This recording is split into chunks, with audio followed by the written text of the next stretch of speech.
Bom dia a todos, bem-vindos ao nosso 27º webinar Única Cogen. É uma satisfação tê-los aqui conosco. Hoje nós temos dois convidados, a Ecogen, aqui com a Ana Keller e com a Ana Karina, mais o Israel, e nós temos a 2W com o Fernando e com o Arthur, que estão presentes. Adicionalmente, nós estamos aqui com os associados a Colorado, com o Ricardo, e a Acon, com a Karina, que vieram participar aqui presencialmente conosco. E vamos dividir em duas partes o nosso seminário. A primeira hora será os cenários de oferta e demanda de energia, com a comercializadora 2W. Nós dividiremos uma apresentação em torno de 30 minutos e mais 30 minutos de debates, perguntas. Os senhores podem colocar as perguntas no chat, por favor. E na segunda parte do nosso seminário, nós teremos mais uma hora, sendo algo como uns 30 minutos da apresentação da Ecogen, falando da plataforma 360 graus, com várias oportunidades aqui no setor, e depois mais um espaço de 30 minutos para debates com os senhores. As apresentações elas serão disponibilizadas a todos ao término do seminário, e também nós estamos gravando para que seja colocado no canal da Cogen no YouTube. Então, mais uma vez, boas-vindas a todos, e agora passo a palavra para o Gilmar. Obrigado, Gilmar. Obrigado, Leonardo. Bom dia a todos. Obrigado aí pela presença, tanto online quanto fisicamente. Agradecer aos palestrantes, né, da Ecogen e da 2W. Um ótimo evento a todos. Isso é mais uma atividade aí em parceria aí com a Cogen, nesse seminário já tradicional, mensal, em que a gente analisa temas do dia a dia, do curto, do médio prazo do setor elétrico, mas também pensando em questões tecnológicas, de avanço do setor elétrico, como é a segunda parte do nosso evento hoje. Então, é um seminário muito bem-vindo aí para o mercado, para acompanhar os cenários atuais de curto e médio prazo, certamente com a apresentação excelente da 2W. Agora é um nome diferente, né, Fernando? Deixa eu pegar aqui certinho para afirmar a marca aí, a 2W EcoBank. Então, parabéns pelo novo nome, pelos novos desafios ao 2W EcoBank e à Ecogen. Um ótimo evento a todos. Muito obrigado, Leonardo. Até mais.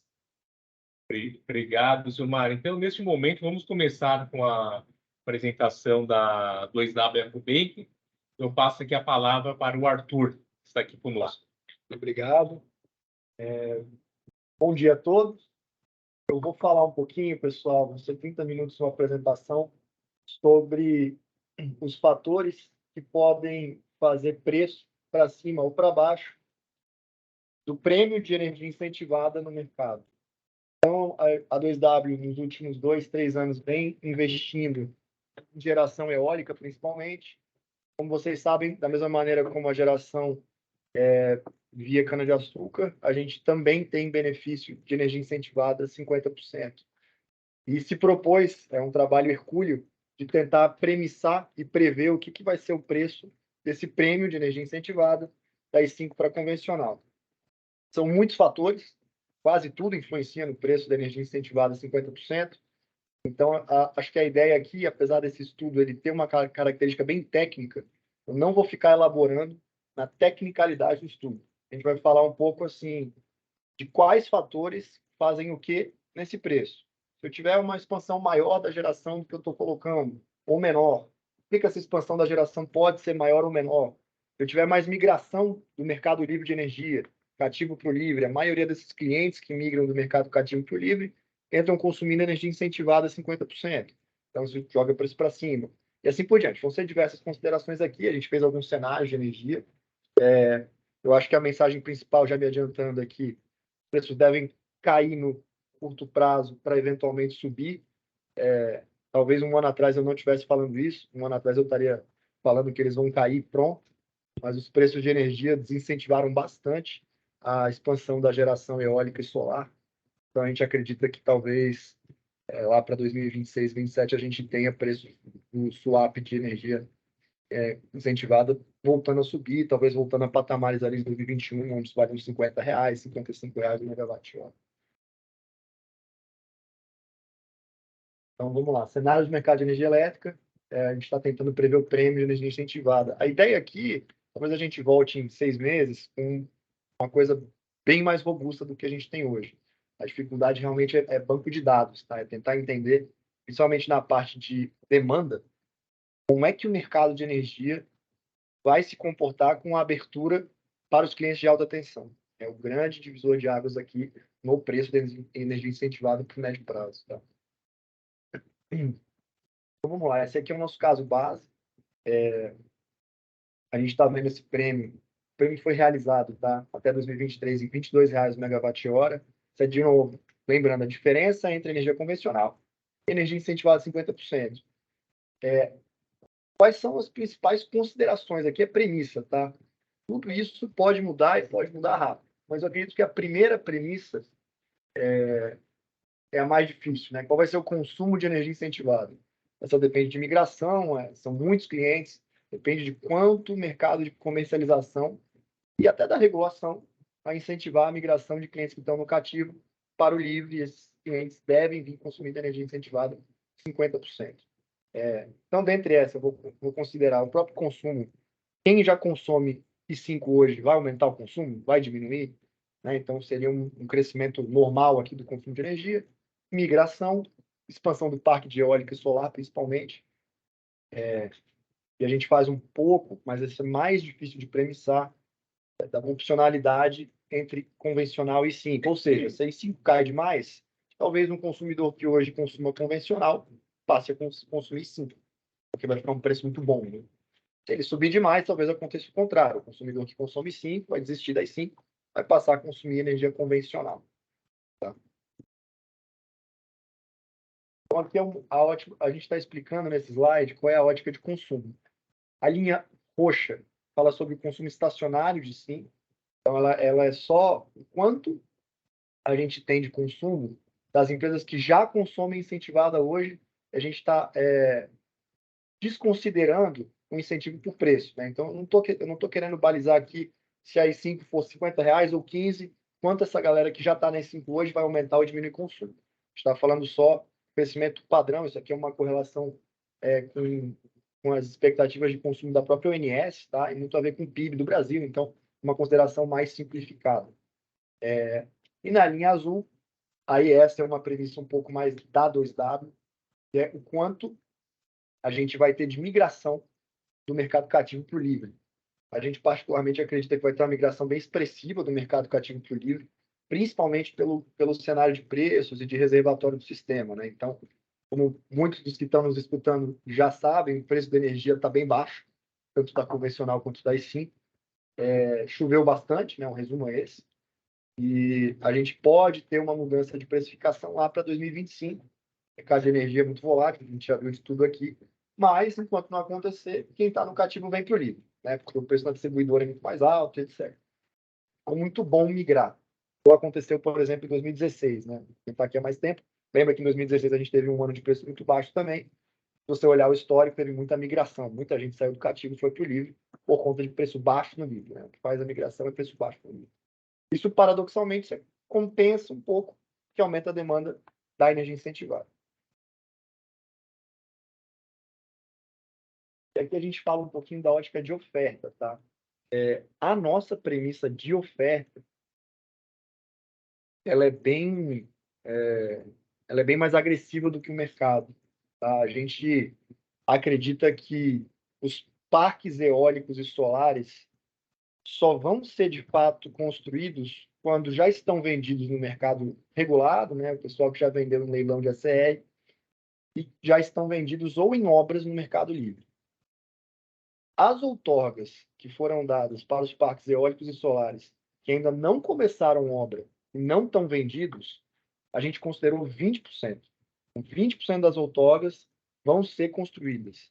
Eu, particularmente, acho que não chega nem aí. Porque se você conversar, se você adicionar isso, câmbio e taxa de juros, Quem construiu o parque ou quem estruturou financeiramente um parque eólico solar em 2020, 2021, fez isso muito bem. 22 já ficou mais ou menos, e hoje a conta não fecha.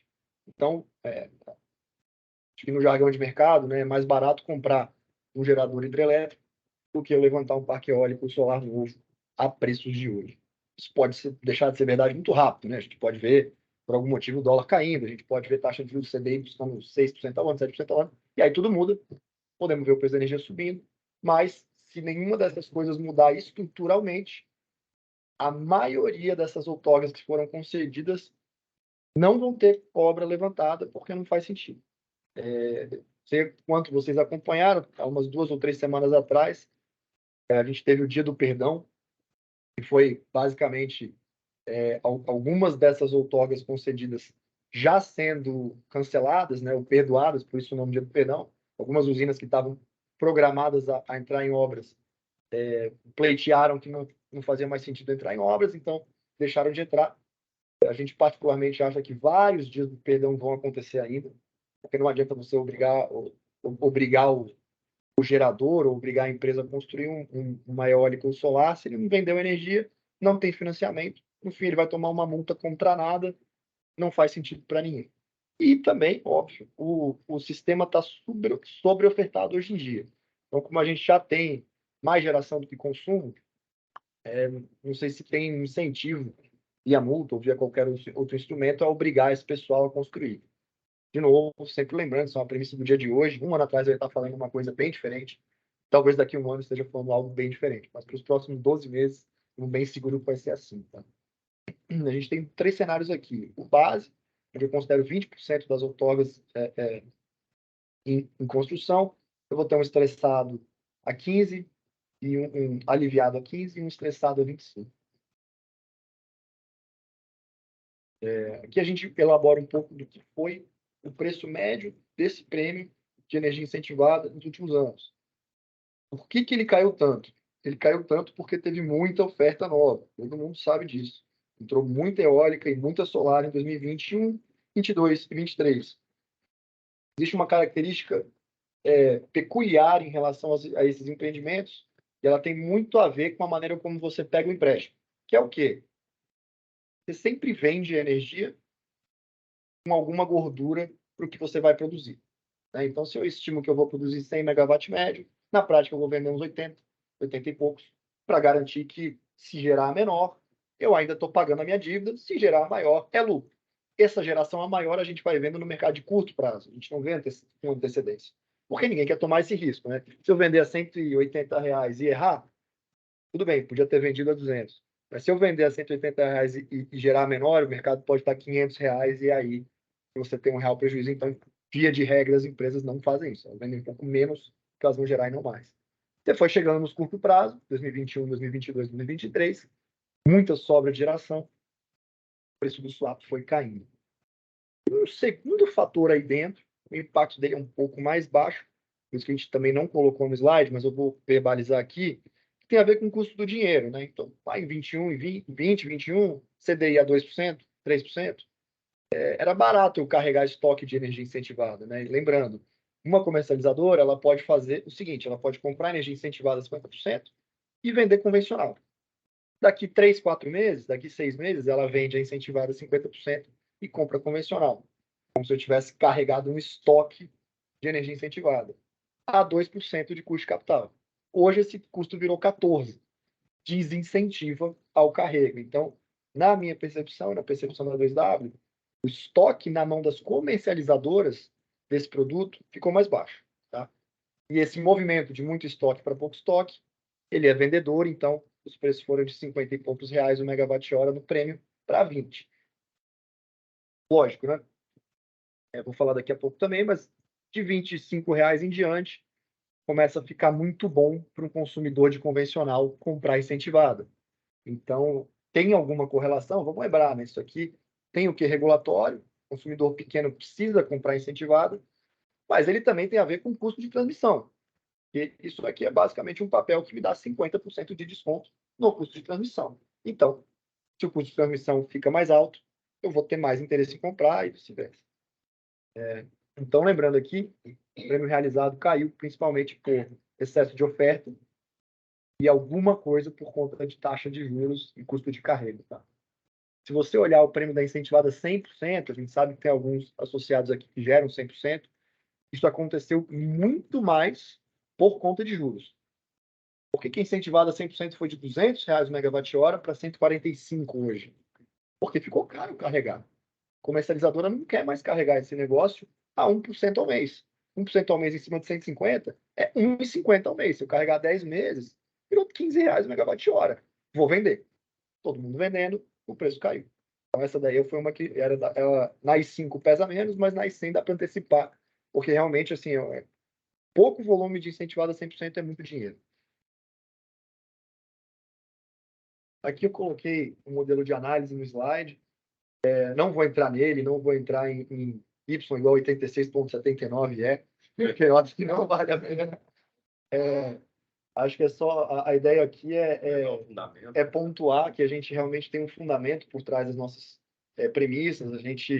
A dificuldade é acertar o que vai acontecer, mas dada a premissa tem muita conta por trás, tá? Tem modelo de balanço estrutural, a gente faz muita comparação, faz muita estatística ali dentro, tem todo um time especializado lá que faz isso, e deve cada vez ficar mais profissional o nosso modelo, até por conta da nossa geração. Né? Não era um interesse tão grande lá atrás, a partir do momento que a 2W se tornou geradora eólica, a gente passa a ter um interesse maior em prever esse tipo de movimento. Tá? Pincelar aqui o slide, mas vou passar para não confundir muito a cabeça da galera. Então vamos lá, vamos para os resultados daquilo que a gente estudou. Nosso caso base. Tá? Então vou repetir as premissas. Todas as usinas que venderam no ACR e ACL com obras iniciadas ou desembolso de dívida vão ser levantadas. Né? O cara já pegou dinheiro no banco, agora tem que levantar o parque. Não tem muito o que fazer. Então a gente considerou que isso vai entrar 100%, então vai ter alguma expansão, sim, de oferta de incentivada a 50% por conta disso. Na segunda premissa, tudo que tem outorga ainda não está construído, nem começou a obra, 20%. De novo, eu acho que não vai ser 20%, acho que vai ser menos, tá? Não faz sentido. É muito rápido a velocidade de adaptação do mercado, né? Hoje, o empresário não vai pegar dinheiro emprestado por 20 anos para construir uma obra que não se paga. Ele vai esperar estar com um horizonte mais claro. Quem que vai manter a construção dessas obras? São grandes grupos, muitas vezes multinacionais, que têm caixa, às vezes até oriundo da matriz. E ele fala, olha, tudo bem, entendi que você deita alto, que é legal, beleza, papo de banqueiro, mas o meu business é construir parque eólico solar. Vou construir. Tanto faz. Uma hora vai subir o preço. É verdade, uma hora vai subir o preço, não vai ficar baixo para sempre. Então, essa galera vai construir por isso 20%. Tá? Quem não é de multinacional, quem não tem já uma base eólica e solar muito forte, não vai levantar parque novo. Quem vai levantar são esses caras. E muitas vezes você vai ver até um comprando o outro. Né? Então, quem já está com o parque mais ou menos construído, talvez venda por uma empresa maior que quer comprar com desconto, justamente pelo momento do mercado. Tá? A gente colocou uma expansão do consumo estacionário, que aí é premissa praticamente ONS, tá? 2,5% ao ano, que é o consumo normal, aumento de população, aumento das indústrias. E uma migração de consumidores, essa aqui é a premissa mais difícil, na minha opinião. Quanto o mercado vai migrar? Né? Quantos consumidores que estão no cativo vão migrar para o livre? Por que é difícil? Depende menos dos consumidores e mais dos comercializadores. Quanto melhor os comercializadores fizerem o serviço de bater na porta, Quebra de paradigma. de uma quebra de paradigma, de cara que está no interior, por que eu vou para o Mercado Livre, né? Eu estou com a minha distribuidora aqui há 20 anos, ninguém nunca me ofereceu isso, é fraude. Ou o cara, né, a maioria que responde para a gente, cara, não quero placa. Não, não é placa, é outra coisa. O papo da placa sempre vem. Né? Não aguento mais falar de placa. Não, não é placa, é o Mercado Livre. Não, mas eu já tenho. Teve um que perguntou para a gente quando é que a gente ia levantar os postes da rua, né? Então, você tem todo esse tipo de interpretação e depende muito da gente, do SDAP, até da concorrência, em realizar essa migração. Quanto mais o cenário de preços prova vai permanecer baixo por 23 e 24, maior é essa premissa. Né? Então, de novo, se o mercado tivesse R$200, ia ter pouquíssima migração. O mercado está 110, 120, bastante migração. Então, aqui no nosso caso base, a gente coloca em 50% do potencial todo mundo que pode migrar, migrando até 2027. Uma premissa relativamente agressiva. Eu, como otimista e da 2W EcoBank, acredito que vai ser mais. O que é bom, tá? Para o mercado, e principalmente para quem gera, porque isso tende a subir preço no Mercado Livre. Mais agentes no livre, mais preço para cima. Mas, de novo, é uma premissa e é super difícil de colocar. Tem um detalhe aí nesse slide, a gente não conseguiu premissar tão bem, mas se você prestar bem atenção, ali entre setembro de 23 e janeiro de 24, na linha amarela, você vê que tem uma subidinha. Então, você tem uma queda dos preços, tem uma subidinha em janeiro de 24. Pode até ser maior, tá? É muito difícil de estimar mês a mês, né? Então, a gente fala muito de preço por ano. Estimar o que vai ser janeiro de 24 ou fevereiro de 24 é muito difícil, porque depende de muitos fatores. Mas eu acho que, particularmente, o primeiro trimestre de 2024 pode ser uma boa oportunidade para vender esse prêmio e remunerar um pouco melhor a energia, tá? Por que isso é verdade? Porque é quando abre alta tensão no Mercado Livre. Então, os consumidores de alta tensão que não podiam migrar para o Mercado Livre podem migrar para o Mercado Livre a partir de janeiro de 24. E a gente já sabe disso desde outubro de 22. Então, o que vai acontecer nesse trimestre? Você vai ter todo o combinado de comercializadoras vendendo energia durante 1 ano e 3 meses, tudo, ou praticamente tudo, para migrar em janeiro de 24. Você vai ter uma concentração de migração nesses primeiros 3 meses do ano que vem. 3 a 6 meses, vai. Lógico, tem algumas particularidades aí, as distribuidoras não deixam que você avise em dezembro para migrar em janeiro e tal. Mas, ainda assim, vai ter uma concentração de migração nesses primeiros 3 meses, e a gente acredita que isso pode gerar, no jargão de mercado, um squeeze, né? Você pode ter todo mundo precisando comprar energia ao mesmo tempo. E uma consideração adicional a essa é que, como os preços estavam caindo, quando você vende energia para um consumidor pequeno, você não vende prêmio, você vende a I5 inteira, né? Convencional mais prêmio. O mercado estava em queda, o que a comercialização fez? Vou vender essa energia, depois eu recompro. Prefiro carregar a venda. Então, eu acho que isso é verdade até hoje, tá? Acho que o mercado comprou muito pouco essa energia que ele já vendeu para o consumidor final. Quando chegar lá, não é que o Tintas Veloz, né, um cliente nosso, não é que o cliente pequeno do interior de Mato Grosso vai comprar, mas as comercializadoras que venderam para 200 clientes pequenos vão estar comprando em janeiro, fevereiro e março. Você pode ter um movimento no curto prazo de subida de preço. Eu não sei se é R$5, se é 10, se é 20, se é 50. É bem difícil de expressar squeeze. Eu sei que ninguém quer tomar penalidade na CCE por conta disso. Então, provavelmente você vai ver uma subida de preços ali. Pode ser que isso aconteça antes, tá? Então, assim, pode ser que a comercializadora já esperando que isso vai acontecer, faça em outubro desse ano, por exemplo. Difícil dizer.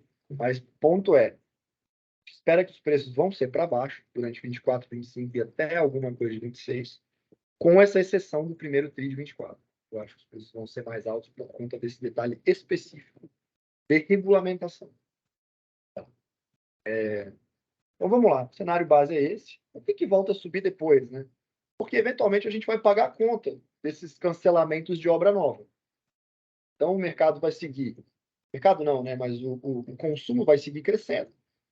Você vai ter algum movimento de eletrificação do nosso consumo. Então, você vê grandes grupos corporativos de consumo no Brasil, que muitas vezes tem consumo via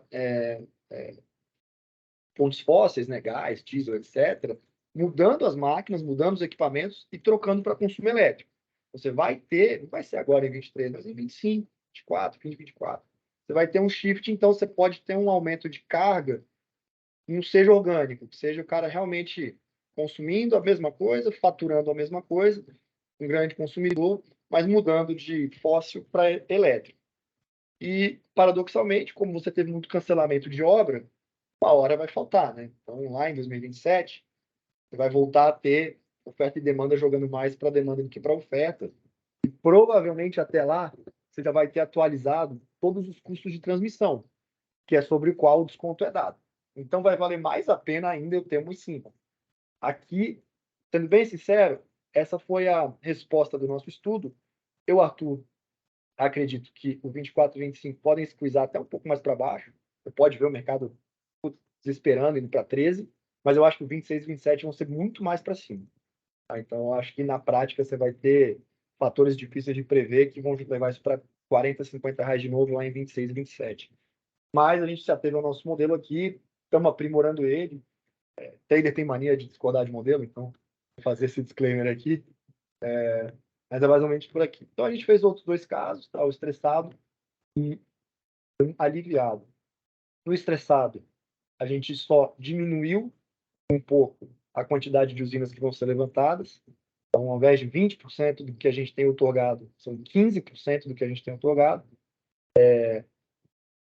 A gente colocou mais consumidores trocando da energia convencional para incentivada, e a gente colocou uma migração de Mercado Livre também mais alta. Então, você tem mais migração, ou seja, mais novos entrantes, uma subida de custo de fio mais acentuada, ou seja, vale mais a pena em simples que convencional. O cara que hoje compra convencional vai comprar em simples e menos obra. Eu acredito nesse 26, 27 daqui, né? Eu acho que não dá tempo a gente ter um retorno de prêmio tão excessivo assim para 24 e 25. De novo, gente, pode vir uma comercializadora fazer média móvel, você pode ter os próprios geradores falando, não vou vender a 15 reais, não vale a pena, vou carregar. E nada dessa oferta e demanda se concretizar. O mercado faz muito preço pela capacidade de carrego, né? Estoque. Mas a gente acredita que o fundamento ele é para baixo no curto prazo e para cima no longo. No nosso caso aliviado, a gente colocou premissas otimistas de geração e pessimistas de migração. Então, preço fica abaixo muito tempo. Essa de todas as 3 é a premissa que eu menos acredito, tá? Acho muito difícil a gente ter tanta geração nova assim, o que implicaria o preço da convencional para baixo também, então tudo cai, né? Muita geração nova, e paradoxalmente o consumidor deixa de migrar. Não faz muito sentido. A gente premissou aqui para dar de exemplo o que aconteceria. Mesmo assim, você volta a ter preço subindo no 26, 27, tá? Mas eu acredito muito pouco, porque se você de fato tiver um aumento de oferta, mais eólica, mais solar, você vai ter mais migração ainda, porque os preços da convencional vão ficar mais baixos. Então, isso aqui é bastante informação que a gente colocou aqui, tem muita premissa, é uma função hercúlea tentar adivinhar para onde vai o preço das sim. Por isso até que o mercado tem poucos modelos de previsão robustos desse negócio, a maioria é só, cara, demanda pura, né? Vai ter muita eólica ou não vai? Vai ter MMGD ou não vai? Vai migrar ou não vai? Sim ou não? Vetor, sei que é para baixo, né? Por exemplo, assim. Aqui a gente está tentando acertar o preço de cada ano, é mais difícil. Eu tenho certeza que uma hora a gente vai chegar lá. Então, gente, essa é a nossa apresentação. Espero que tenham gostado. A gente deu um consolidado aqui só para colocar os três cenários, tá? E é isso. Não sei se vocês têm alguma dúvida. Ficou claro para todo mundo. Acho que é um item que vai ter mais mercado para isso. Acho que a partir do ano que vem, quando o mercado de cogeração abraçar o derivativo. E hoje o mercado de cogeração ainda não vende só o prêmio, né?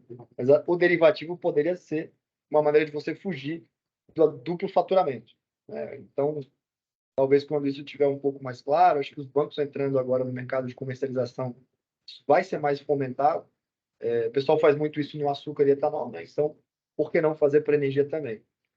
Eu acho que as soluções vão vir em conjunto. Até falei com o pessoal mais cedo aqui, talvez tenham instrumentos que vendam tudo ao mesmo tempo, né? Vai comprar tanto um derivativo de etanol, de açúcar e também de energia elétrica, alguma coisa nesse sentido. E aí vai ter realmente mais interesse sobre o preço do swap e não do total da energia. Arthur, muito obrigado pela apresentação, excelente, deu para esclarecer vários pontos. O Gilmar, acredito que tem algumas questões, depois teremos questões do chat aqui que o pessoal está colocando também. Nesse momento, passo a palavra para o Gilmar para que possa fazer as considerações. Obrigado, Leonardo. Parabéns, Arthur, pela apresentação. Esse é um tema que sempre os associados da Cogen, da Única, buscam, né?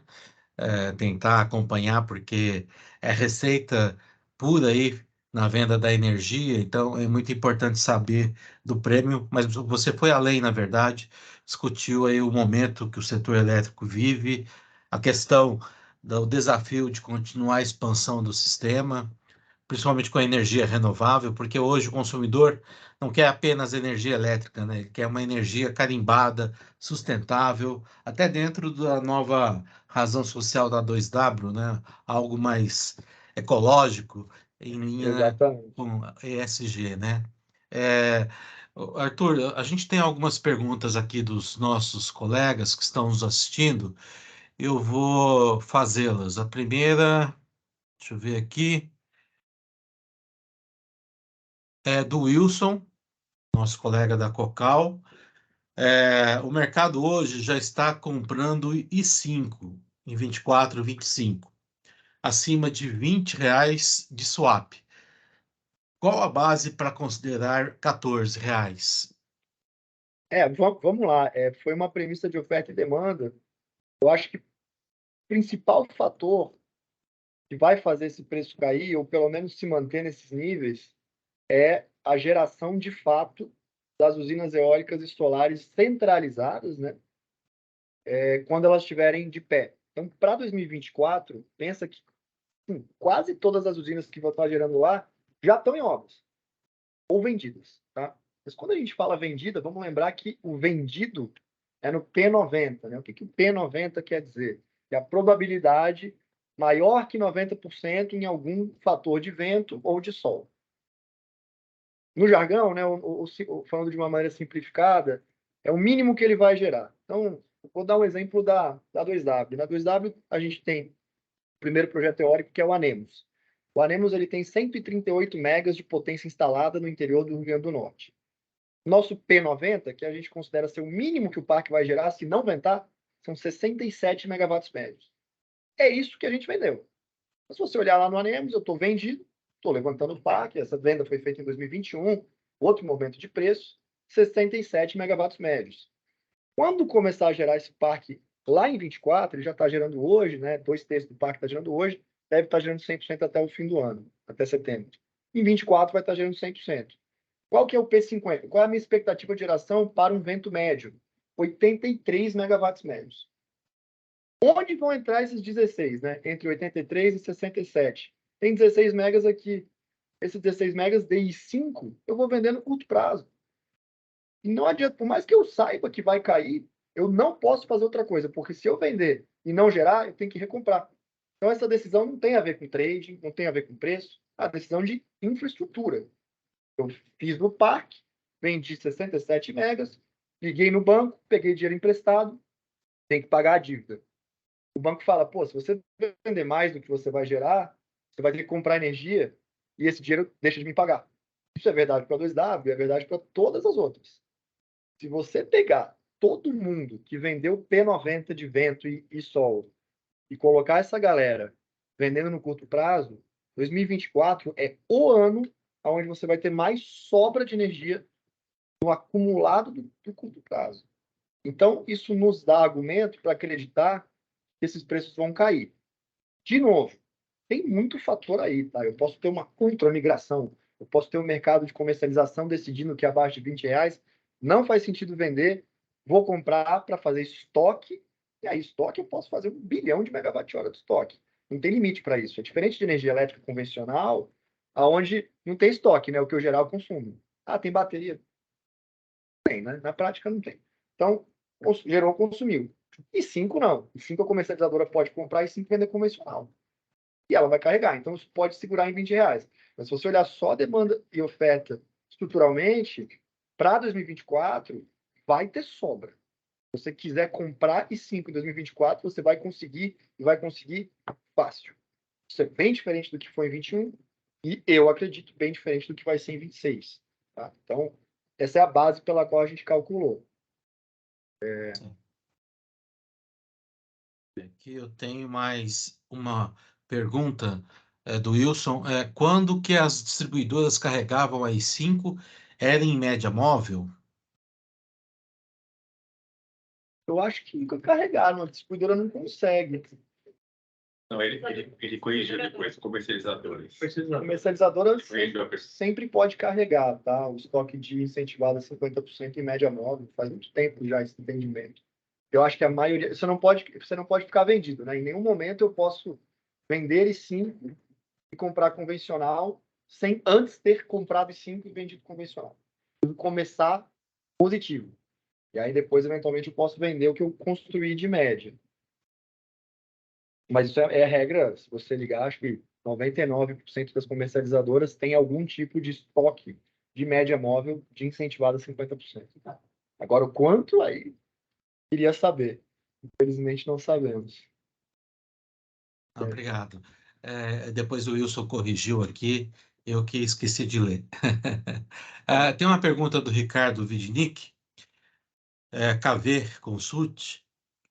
Ontem, no Senado, o ministro Alexandre de Minas e Energia comentou dos excessos de subsídios do ACR para o ACL e para a micro e mini geração distribuída, comentando que é o tema que mais impactou e que terá de ser corrigido. Isto pode influenciar na expansão do mercado livre? É uma excelente pergunta, Ricardo, e a resposta é sim, não pode, deve, na verdade. Com certeza deve, e já está, de maneira embutida, previsto na nossa subida de preço do prêmio para 26 e 27. Lógico que no Brasil o direito adquirido é muito forte, né, na legislação, então se você já tem uma usina construída com direito, outorgada com direito de incentivado, ela vai permanecer com esse direito. Novas usinas, novas entrantes, não.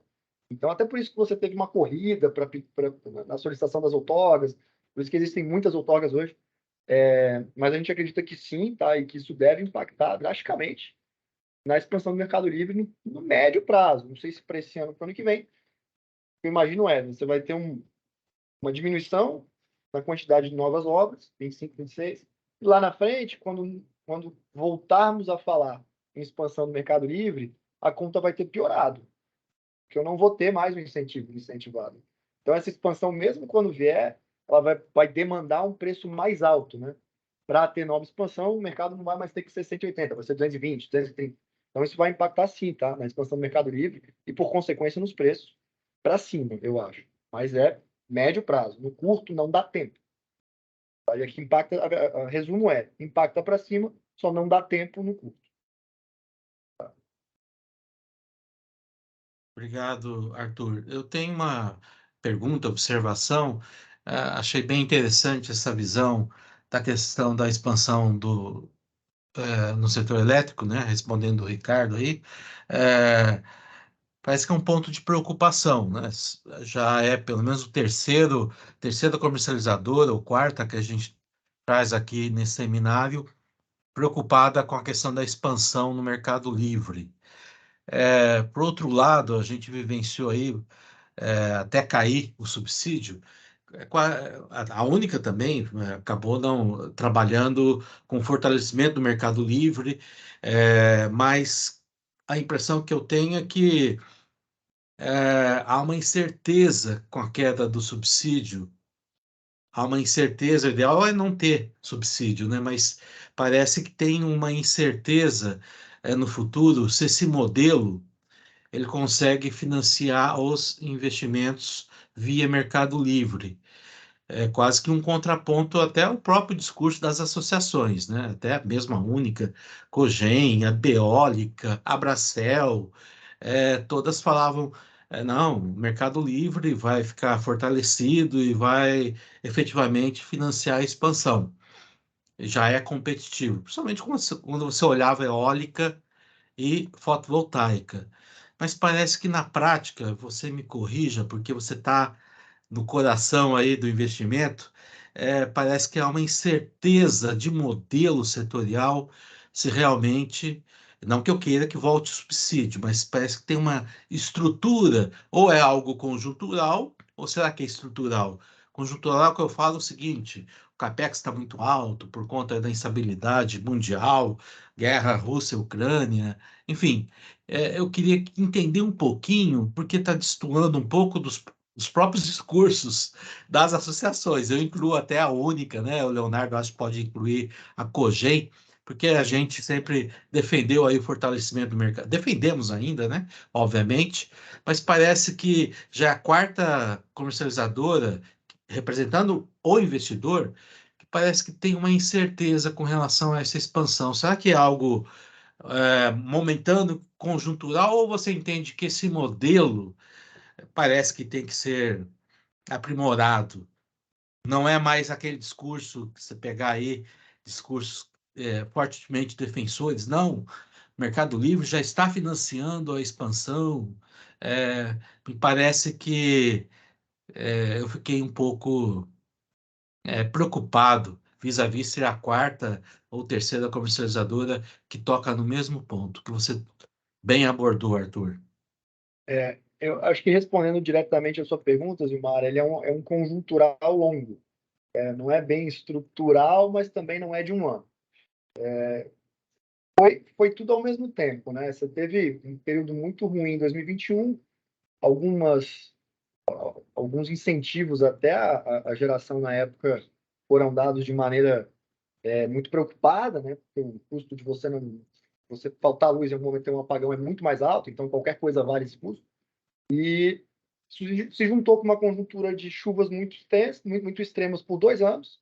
Você teve o ONS, não sei se quando vocês conhecem a terminologia do GFON, né, que é a geração fora da ordem de mérito, que é o quê? Quando a ONS ela tem uma preocupação além do que os modelos de preço colocam, e ela despacha termoelétricas mais caras do que o modelo ensinou para ela despachar. E você teve isso em meio a chuvas. Então você teve um período muito positivo, pensando em oferta de energia, seguindo a crise de 2021. Você teve chuva para caramba, com termoelétrica ligada, tudo ao mesmo tempo. E aí os reservatórios encheram num nível que você precisa de 2 anos para desencher. Em paralelo, você teve uma expansão de Mercado Livre, que de fato foi por um tempo financiada pelo Mercado Livre. Muito parque eólico e solar teria sido construído sem subsídio, mas alguns não.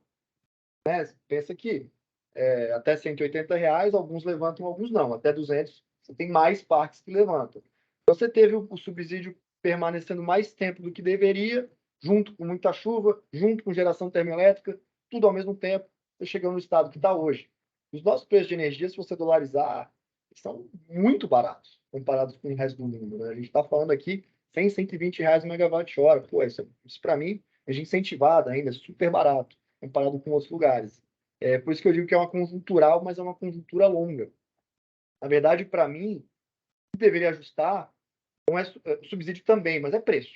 Né? O nosso preço está abaixo do que o consumidor precisa para ter um produto competitivo. Se você até comparar com níveis mundiais. Não é R$ 100 o preço de equilíbrio de energia elétrica. Não faz nem sentido esse preço. Mais, de fato, a gente tem um estoque de geração barata. O nosso investimento em geração hidrelétrica ele já está amortizado. Né? Então, quando chove, e é por isso que a nossa matriz elétrica foi criada dessa maneira, porque é muito mais barato. Né? Você tem a capacidade hidrográfica brasileira é muito ampla, e a gente conseguiu usar muito bem isso. E tivemos grandes empreendimentos hidrelétricos e o custo de geração disso é muito baixo. Então, não tem jeito. Estruturalmente, a gente vai ficar em preço baixo e vai desincentivar o crescimento da matriz elétrica mesmo. E aí você teve eu acho que tudo isso era meio esperado de que poderia acontecer. A MMGD foi o grande inesperado aqui. Tem muito subsídio lá, o subsídio lá é bem maior do que a eólica solar centralizado. E ele foi financiado pelas pessoas físicas, na verdade, né? Não é pelo meio empresarial. 85% da MMGD é telhado. Então, quem financiou isso é a classe média alta brasileira. Não é empresário, nem ninguém. É classe média alta financiando. Paradoxal, porque uma geração centralizada é muito mais barata. Então, para quem é engenheiro, é enlouquecedor, né? Porque eu estou fazendo do jeito mais caro uma coisa que eu poderia estar fazendo do jeito mais barato. Estou botando, né? Você tem um cara em Porto Alegre levantando placa solar no telhado da casa dele com um prédio do lado que faz sombra 4 horas por dia. Você podia estar fazendo no Piauí, que até quando dá sol até de noite, né? Então, assim, não faz muito sentido, mas foi o jeito que a gente achou para incentivar a expansão. De certa maneira, criou funding, né? Você tirou dinheiro de pessoas que nunca iam investir em geração solar e colocou para investir em geração solar. Então, foi tudo ao mesmo tempo. Todo incentivo foi em cima de geração. Tanto que hoje a gente está com um subsídio muito alto. Né? O custo do subsídio chegou. Até eu tive feedbacks de alguns consumidores principalmente os maiores, que têm algum planejamento melhor, o cara que fez o dever de casa lá em 2020, 2021, ele fala, pô, Arthur, fiz tudo certo e hoje eu estou pagando a conta, porque o preço da energia caiu, eu estou comprado a R$200 e o meu encargo subiu, porque eu estou subsidiando MMGD, eólica, solar. Pô, fiquei só com a parte ruim. O cara que não se planejou está comprando a PLD hoje a R$80. Então, assim, foi quase que você premiou quem fez o trabalho mais mal feito. Né? Até uma crítica um pouco pessoal para como o modelo foi feito aqui. Mas, evitando o devaneio aqui, a ideia é que eu acho que os subsídios devem diminuir, sim, tá? É muito subsídio, tanto da eólica solar, MMGD. Isso sozinho não vai fazer com que isso talvez atrapalhe o crescimento do mercado livre, mas, para mim, os preços eventualmente vão recuperar. E aí sim a gente vai ter uma matriz menos dependente de fatores regulatórios, né? A gente vai ter um ano com situação hidrológica melhor, talvez preço um pouco mais baixo, em outros sim, mas situação hidrológica faz preço para 3, 4 anos. Quando você olhar o estrutural, eu ainda vou conseguir fechar um contrato de 15, 20 anos que vai justificar um empreendimento. Eu acho que isso vai ser verdade em 3, 4 anos. Então, vamos ter um período de 3 anos de preço muito baixo, depois uns 3 anos de preço muito alto. Eventualmente, se o mercado ficar um pouco mais maduro, a gente talvez tenha um período de preços um pouco menos voláteis. Mas é muito difícil de dizer, né? Falta 10 anos para acontecer até lá, muita água para rolar. Zilmar, aproveitando aqui o gancho da sua pergunta e das explanações aqui do Arthur, eu queria fazer alguns comentários. É bem interessante essa abordagem, Arthur, do conjuntural, né? Porque a gente vê, há um ano e meio atrás, até a Cogen, junto com a Única, trabalhou junto ao Ministério do Desenvolvimento da Portaria 17, aonde nós vimos preços de biomassas a R$ 2.500 o megawatt-hora. A gente está falando de, não é tanto tempo atrás, R$ 2.500 megawatt-hora, hoje um PLD aí abaixo dos R$ 100. Isso mostra como que o mercado é conjuntural. E às vezes a gente observa e acha que o preço que está hoje é um preço estruturante. E não é, a gente sabe que isso é conjuntural, que são diversos ciclos. Agora, nessa expansão do mercado livre, o preço que está hoje, como o Zilmar enalteceu, ele traz uma trava para a expansão, porque tem muitos projetos que não fecham a conta, buscando um off-taker, fazendo um PPA de 5 anos, 7 ou 10 anos que seja, não vai conseguir fechar essa conta. Aí, de outro lado, o que a gente vê, um modelo de negócio surgindo, que já tem alguns anos, é a autoprodução e autoprodução equiparada, que, trazendo uma série de outros benefícios, o preço percebido pelo gerador vai ser um pouco maior, que talvez vai trazer essa viabilidade. Aí eu queria ouvir um pouco de você, Arthur, como você enxerga hoje a expansão do mercado livre, seja via um consumidor fazendo essa compra do gerador, do comercializador, ou seja, via uma autoprodução equiparada. O que você entende? Quantos por cento seria para o Mercado Livre? Quantos por cento seria para uma autoprodução equiparada? Eu acho que nos próximos 12 meses vai ser 100% autoprodução equiparada ou consorciada ou por arrendamento, alguma das modalidades de autoprodução. É por isso que se fala muito em dosar o benefício de autoprodução. É muito alto. A lógica do benefício de autoprodução, ela nasceu muito visando grandes consumidores que são eletrointensivos, né? Onde 40%, 45% da folha dele de custo é energia elétrica. Muitos desses são consumidores que competem com o mercado internacional, muito na exportação. Então, pensa na indústria, se fala, pô, não adianta, se tem subsídios para classes. Talvez para a indústria, que vai competir com uma chinesa, com uma indiana, tem que dar um subsídio na energia. E o subsídio não é dar dinheiro, é só permitir que ele faça de um jeito, ele não participe de outros encargos que tem mais a ver com a distribuição brasileira de energia. Hoje, o mercado se adapta, né? Então, você está começando a ver diversos projetos de autoprodução para clientes menores. Falando aqui de 6 megawatt médio, 7 megawatt médio, ou até, se você pensar numa MMGD centralizada, ela não deixa, uma GD, né? Não a MMGD, a GD ela não deixa de ser muito parecido com o que é a autoprodução, Os nomes são diferentes, os benefícios são outros, mas é a mesma lógica. E talvez o pessoal falou, pô, não foi para isso que a gente criou o benefício. Mas a expansão hoje só existe, só se dá via autoprodução. Se não for autoprodução, 100%. não tem expansão. Ah, dá para fazer com varejo? Dá. Né? Então, se você pegar o pessoal que está migrando para o mercado cativo, que é o cliente varejista, ele, óbvio, ele precisa um pouco mais de... você faz tudo para ele, você vende um pacote completo, né? Então, ele, óbvio, vai ter uma capacidade de te remunerar melhor. Paga um pouco mais caro. Eu conseguiria fazer uma expansão solar, eólica, ou até de outros fontes, via consumidor varejista, sem ser autoprodutor. Mas a pergunta é, faz sentido? Não é mais fácil migrar esse consumidor varejista e comprar mercado, a PLD, nos próximos 2 anos? Talvez daqui a 3, pegue esse mesmo cara e use para financiar um projeto eólico solar. Hoje é tudo via autoprodução. Eu acho que o mercado está correndo atrás, inclusive, da autoprodução, porque existe um medo de que a legislação mude isso. Né? E o que eu escutei, inclusive, de mudança de legislação para a autoprodução é uma grande volta às origens. Né? Então, uma das primeiras coisas seria, olha, uma limitação no volume do cliente.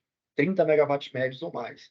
Tem 200 caras, 150 caras no Brasil inteiro. Então, você realmente vai limitar para o cliente que, cara, aquela energia faz diferença para ele. Se energia barata, o negócio dele é bom, energia cara não é. É diferente de você pegar, às vezes, um grande grupo, pensa num grupo de serviços, né? Um grande banco, por exemplo. Todo mundo quer economizar, mas não é o preço da energia que vai dizer se o banco vai ganhar dinheiro ou não. Por mais que o consumo dele seja alto. É mais eletrointensivo. É um eletrointensivo, é um cara do alumínio, enfim, uma cimenteira. Você tem diversos setores. Mas é um bom ponto que você colocou. A autoprodução é um desses subsídios que a gente fala, é um bem local que está sendo usado para clientes menores. E eu acho que a mudança de legislação que a gente vem escutando, sempre difícil falar quando vai vir mudança de legislação, já se falou disso dentro do PL 414, que a gente não sabe se sai esse ano, se sai ano que vem, já se falou que isso ia sair do PL 414, que ia vir em agosto. Então, a própria 2W, né, a gente tem os nossos parques eólicos, a gente quer fazer alguma coisa de autoprodução neles, mas está preocupado com o timing, assim como todos os outros geradores. A gente acha que esse é um dos subsídios que eu tenho mais certeza de que vai diminuir. Não vai acabar. Ele vai diminuir, eu acho que a mais óbvia é... Pode ser que mude as regras. Né? Essa do volume. Você tem algumas outras regras, que é do consumidor ter 30% do valor do investimento, então o cara já tem que botar 200 milhões ali, diferente do que a gente vê hoje. Já é uma decisão mais difícil. Você pode ter um pedaço do subsídio saindo desse bloco de subsídios, algumas mudanças. Não vai acabar, mas vai diminuir. Vai voltar para as origens, que é os eletrointensivos terem benefício de autoprodutores. Muita coisa vai sair de autoprodução até o fim do ano. Claro. Obrigado, Arthur. Eu tenho aqui uma pergunta, Leonardo. Uma observação do Isaac Félix da Silva. Ele comenta: o período de 2026 a 2028 conta com alguns itens cruciais de potencial no mercado. Primeiro, entrada no mercado da Eletrobras 100% descotizada. Segundo, reta final de desconto da TUSD para MMGD. Terceiro, entrada em operação das usinas que solicitaram outorga na corrida do ouro, como bem disse o Arthur. Estabilização dos aportes de capitalização da Eletrobras na tarifa do cativo. Potencial abertura de mercado para o grupo B. Crescimento de varejistas com as migrações compulsórias do grupo A abaixo de 500 kW. Fim das concessões das distribuidoras. Aí ele termina concluindo, é uma janela desafiadora para o mercado. Eu queria dar uma emendada nessa boa observação do Isaac, dizendo que no seu slide, no cenário base, né, caso base, você mostra o potencial de migração de 3.300 megawatts médios. E aqui, linkando com a observação do Isaac, a questão do grupo B. Você, óbvio, né, não apresentou aqui, mas você pensa que isso pode acontecer nos próximos anos? E qual que seria esse impacto mesmo do grupo B podendo entrar no mercado livre? Será que você já se debruçou sobre o tema? Dá para pensar um pouquinho assim? Deve ser desafiador mesmo pensar quanto que do grupo B pode caminhar se amanhã, lá em 2025, sei lá, puder o Grupo B fazer a migração, né? Sim. A gente, como 2W, fala muito disso, né? A gente fala mais do que deveria, até porque é uma coisa que está muito longe de acontecer, e longe é qualquer coisa além de 2 anos, para mim, está muito longe de acontecer. A gente tem esse abertura de mercado grupo A para janeiro de 24, as nossas projeções mais otimistas falam em abertura do grupo B para 26. Eu gostaria que fosse antes, lógico, mas é regulatório, muito difícil acertar, né? Depende de muitos interesses, não digo nem interesses pessoais, interesses mesmo de grupo, de lobby como um todo, que é uma coisa natural, eu acho, de qualquer democracia. Mas a gente acredita que é para 2026, tá? Nosso caso base de abertura de mercado livre para o grupo B é 2026. A grande dificuldade dessa abertura são os contratos legais das distribuidoras, tá? Ele coloca ali alguma coisa de Eletrobras fazendo muito preço no mercado hoje, e a gente fica até se perguntando, né? Será que um player tão grande como esse, até 2026, a gente não vai ter uma mudança na maneira como o PLD é calculado para tentar colocar esse tipo de coisa dentro, né? Hoje ele ignora. Então, se você pensar assim, até como investidor de Eletrobras, ela está totalmente descontratada para esse período. Se os preços forem baixos, o que acontece com a Eletrobras? Né? A nossa posição muito ruim. Ela foi privatizada, então o governo deixa de ter uma obrigação em subsidiar a Eletrobras. Ele concluiu muito bem a janela desafiadora, porque ela vai depender de muitas decisões, principalmente de Brasília. Tá? Um pouco menos de mercado, eu acho. O mercado ajuda, né? Ajuda com consulta pública, com muita conta, mas no fim é difícil de prever o que um governo ou outro vai fazer com um setor tão importante assim, principalmente as distribuidoras, que hoje, se você tiver uma abertura total de mercado, ela perde muito. Então, você precisaria resolver toda uma regulamentação específica das distribuidoras para aí sim abrir o mercado para o grupo B. Né? Grupo A, a gente está falando em 3 gigas, Brasil inteiro, 3 anos. É grande para uma comercializadora, mas se você pensar no somatório das distribuidoras, não é tanto. Agora, se você começar a entrar no grupo B, sistema de iluminação pública, se todo mundo migrar para o Mercado Livre, o que acontece com as distribuidoras? Né? Tem que ter alguma solução para esses caras também. Então, vai ter bastante discussão na mesa aí até lá. Acho que a gente vai, como protagonista do mercado, né, tanto a Cogen quanto as comercializadoras e geradoras em geral, não tem muito para agregar nos próximos anos. Obrigado, Arthur. Ô, Gilmar, A gente já estourou o tempo aqui, né, Leonardo?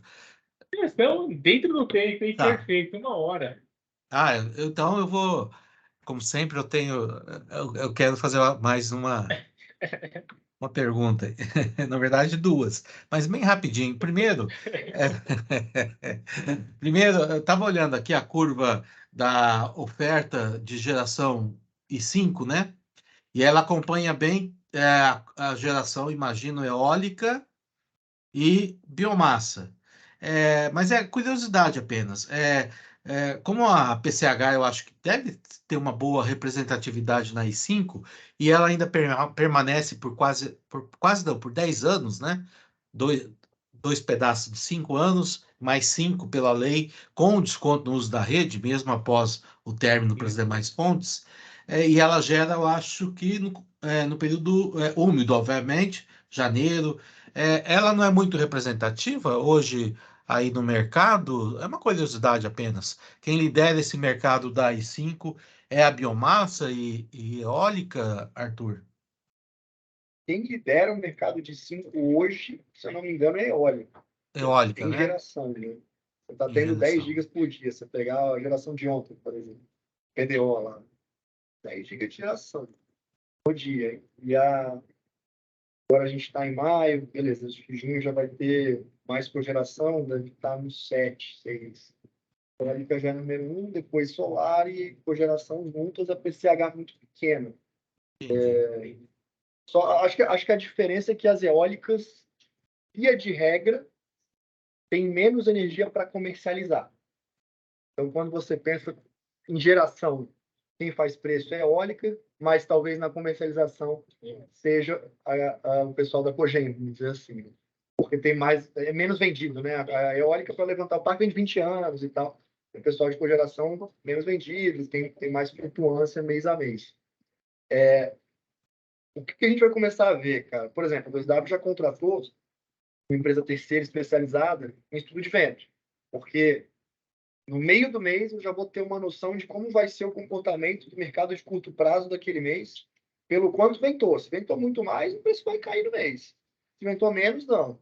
Exceção, taxa de juros muito longa, né? Se a taxa de juros estiver muito baixa, ninguém vende. Se estiver muito alta, todo mundo vende. Então, é isso que vai fazer preço no curto prazo. Preço para ano mais um, ano mais dois, acho que vai ser ainda o mercado de cogeração, que hoje, vou cutucar de novo aqui, como opera pouco derivativo, tem muita correlação mais com o preço da convencional do que do prêmio, né? Se a Convit tiver 350, todo mundo vai vender 3 anos. Se a Convit tiver 100 reais, ninguém vende nada. Então, é desse jeito. Vamos ver como é que vai ser para os próximos anos. Mas a PCH tem pouca Tem pouca. Não, entendi. força, né?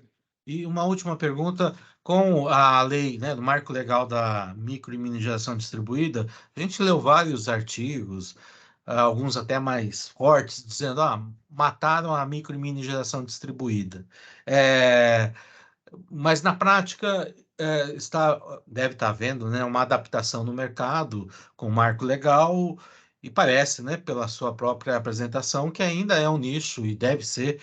O mercado se adaptou e, enfim, bola para frente é um nicho importante de expansão, né? O marco legal não matou a micro e mini geração distribuída daqui para frente, né?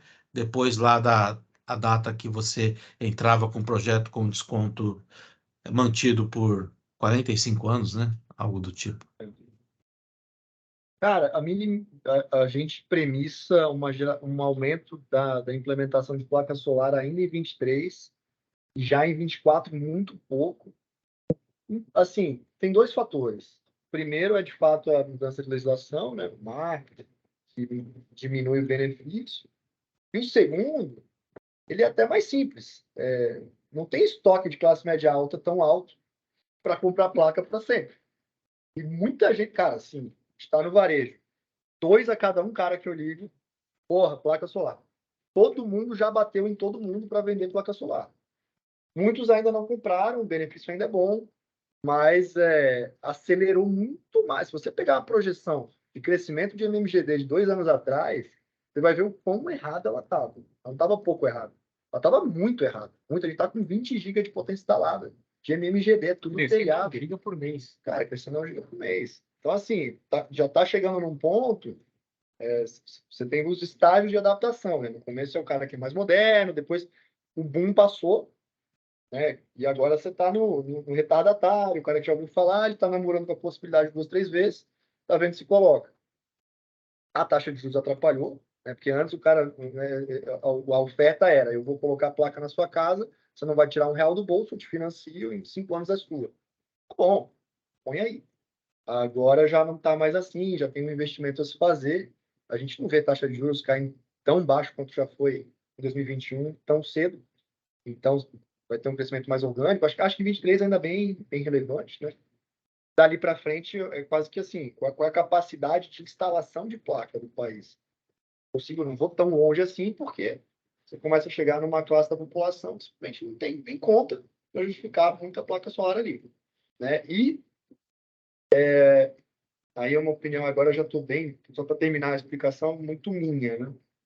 A gente vem acompanhando e, da maneira como está hoje, o crescimento de geração de placa, ele foi tão rápido. E vamos lembrar, isso são 8 a 10 horas de geração por dia, muito concentrado, onde tem sol. Né? Então, quando eu falo que são 20 GB de potência instalada, os sistemas são 4 GB de geração, não dá nem 10% da carga. Mas em algum momento do dia, isso é bem relevante. Isso é muita geração durante 3, 4 horas, que é entre, sei lá, 11 até 3 da tarde, 10 até 3 da tarde.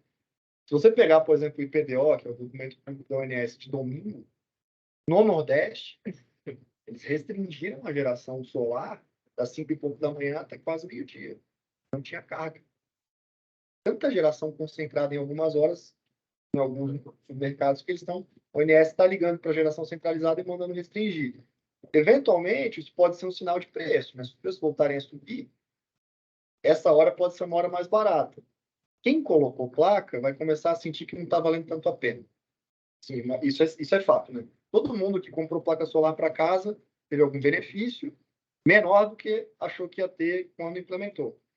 Eventualmente, isso vira cultural. Então, por isso que em 2021, a 2W ligava para os clientes, é placa, legal, chega aí. Agora, não quero mais ouvir de por quê? O vizinho já colocou a placa e já falou que não é tão bom assim, que se pagar em 3 anos vai demorar 7. Então, eu acho que vai ter um pouco disso. Então, placa eu acho que cresce esse ano, 24 alguma coisa residual. Depois é o fim do ciclo de boom, e aí vai organicamente, né? Vai ter alguém colocando sempre. Mas eu acho que vai mais ter surpresas. Eu tenho só uma última pergunta, Leonardo, do Hugo, nosso associado aí da Cogen. A eletrificação de veículos não vai afetar essas premissas? Geração distribuída forte? Muito mais para frente, eu acho. A gente fala bastante disso. O mercado brasileiro não tem poder, não tem poder de compra para se eletrificar no veículo ainda, tá? Eu acho que isso vai começar a ser assunto daqui 5 anos. Até porque vai ficar mais barato, né? Isso aconteceu, se você lembrar, com o câmbio automático, por exemplo. Né? Você começou a ter câmbio automático, você tem as fábricas europeias, agora chinesas também, né? Fábrica europeia, americana, alguma coisa chinesa. Você muda a fábrica, você consegue construir mais carros, vai mudando a fábrica até uma hora que tem tanta fábrica fazendo que, agora eu preciso ir para o mercado em desenvolvimento. Você vai para a África do Sul, Índia, Brasil, México. A gente não chegou lá com o elétrico ainda. Então, eu acho que vão alguns anos até você ter isso acessível aqui no Brasil. Eu mesmo sempre puxo esse assunto lá, mas tá longe. Gilmar, até queria aproveitar que tá a Karina da Atom, o Ricardo Colorado e a Cogen, se abrir aqui, se eles quiserem fazer algum comentário, a Karina como desenvolvedora de NMGD, tá trazendo algumas considerações aqui da Biomassas, e a Ana Karina na cadeira da Cogen também, eu deixo aberto aqui, se vocês quiserem fazer algum comentário.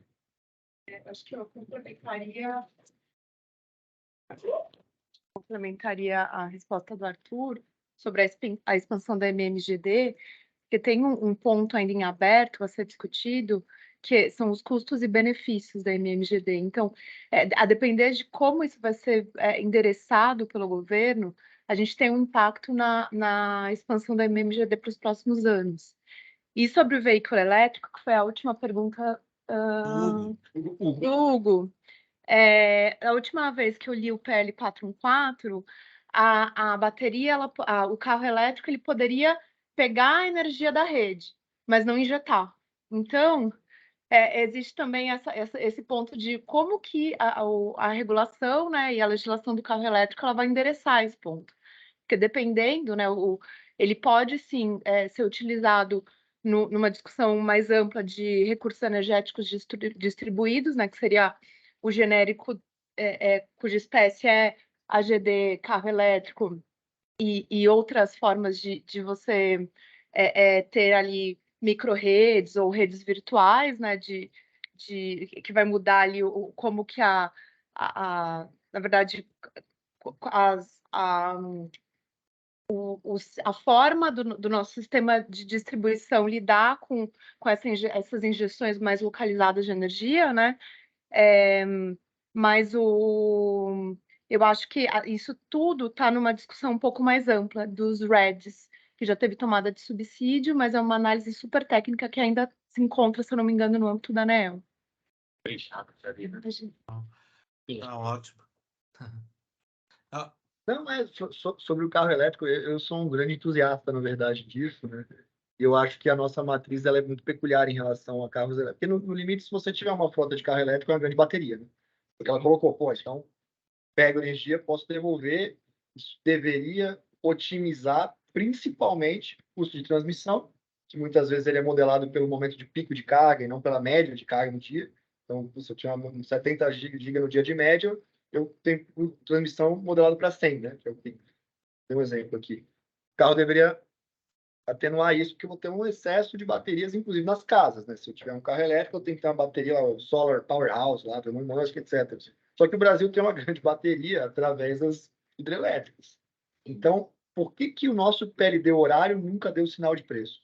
Mesmo em 2021, deu sinal de preço muito pequeno. E quando você vai para o Chile, você tem $30 de manhã, 100 meio-dia, $30 à noite. Porque lá é termoelétrica e não tem bateria. Aqui tem. Então, o custo da água ele é constante. A água não deixa de ser uma bateria direta e eu consigo despachar a qualquer momento. Né? Isso está, inclusive, levando o pessoal, pô, vai lá em Itaipu, só, cara, preciso ser remunerado pela minha capacidade de compor o pico de carga e não pelo preço médio da energia, porque se você não tiver Itaipu, você vai ter que botar uma termoelétrica no lugar. A eólica e solar não vão fazer. Né? A cogeração também não vai. Então, isso, acho que tem um peso até menor assim no Brasil da capacidade de bateria trazida por uma frota de carro elétrico. Vai acabar acontecendo, eu acredito piamente. Você tem diversas concessionárias chinesas já fazendo um carro popular a bateria, esses caras vão chegar no Brasil, não tem jeito. Então a gente pode ter uma eletrificação da carga sim, eu acho que ela vai ser rápida, mas não vai começar rápido. Mas, enfim, podemos estar completamente errados. E acho que assim também poderia, a gente não tem ainda uma discussão muito forte, né, no Brasil sobre as UHS reversas, né, que é algo que também poderia ajudar nessa discussão sobre armazenamento. Não, excelente. Só um ponto.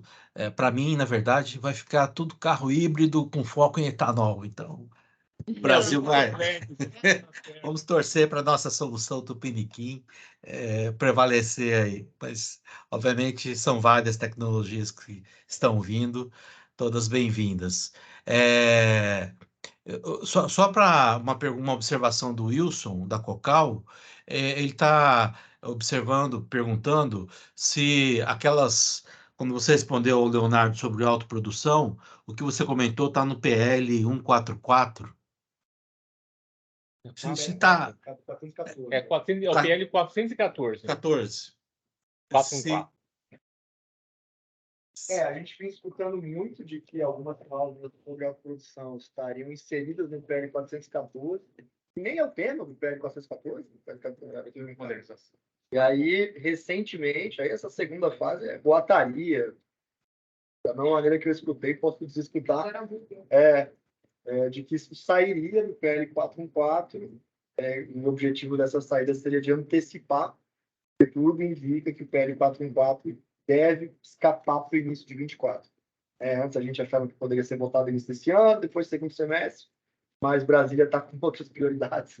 E essas questões de autoprodução que você comentou? Isso, eu estou colocando... as cláusulas estavam lá, ou estavam lá. E o que a gente escutou é que saíram de lá porque o PL deixou de ser prioridade, mas o assunto da autoprodução, não. Então, ele sairia por algum outro instrumento, não sei qual, não sei se é de provisória, Então, acho que eu não esqueci ninguém aqui, Leonardo, que perguntou. Eu já vou me despedindo aqui, agradecendo o Arthur, o Fernando, a equipe da 2W EcoBank.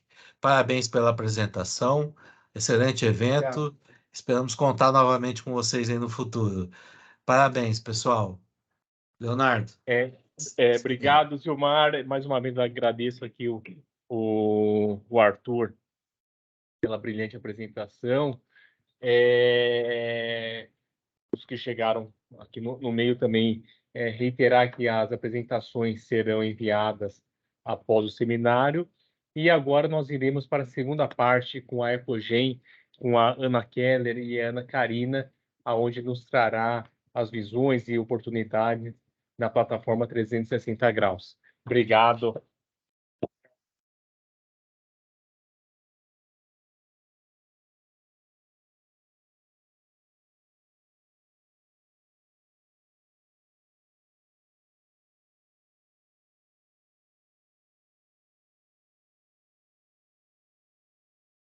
Apresentador.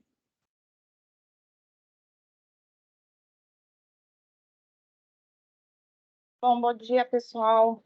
Vou falar um pouquinho aqui de um novo produto da Ecogen. A gente está trazendo aí em primeira mão. Ele acabou de ser lançado, foi lançado aí no comecinho desse trimestre. E vou contar um pouquinho a história, né, de quem é a Ecogen e o que é esse novo produto que a gente está lançando para o mercado. Bom, só para a gente se apresentar, eu sou a Ana Keller Lequitt, eu estou como superintendente de Marketing, Inovação e ESG na Ecogen, e eu estou aqui com a Ana, hoje a dupla Ana e Ana, nossa consultora de inovação, que faz parte aqui do meu time de inovação, responsável aí por toda a esfera comercial do Ecogen 360. Antes de eu falar desse produto, deixa eu contar para vocês, né, o que é a Ecogen. A Ecogen é uma empresa que já está aí há mais de 20 anos no mercado, né? Nós nascemos lá em 2002, sob o nome de Cara Energy, na época investidos pelo grupo British Gas, e uma empresa que nasceu, né, do mercado de cogeração a gás natural. Nós tínhamos ali dentro do nosso portfólio, numa maior escala, Ana, um relacionamento só um pouquinho, Ana. Se você puder colocar um modo em apresentação, o pessoal está pedindo. Por favor. Não está aparecendo para você? Um modo apresentação, para ficar mais tela cheia. Nakamura acabou de colocar, agora tá? Para mim, não. Não sei se para os demais. Aqui está no modo apresentação para a gente. Agora eu acho que vai.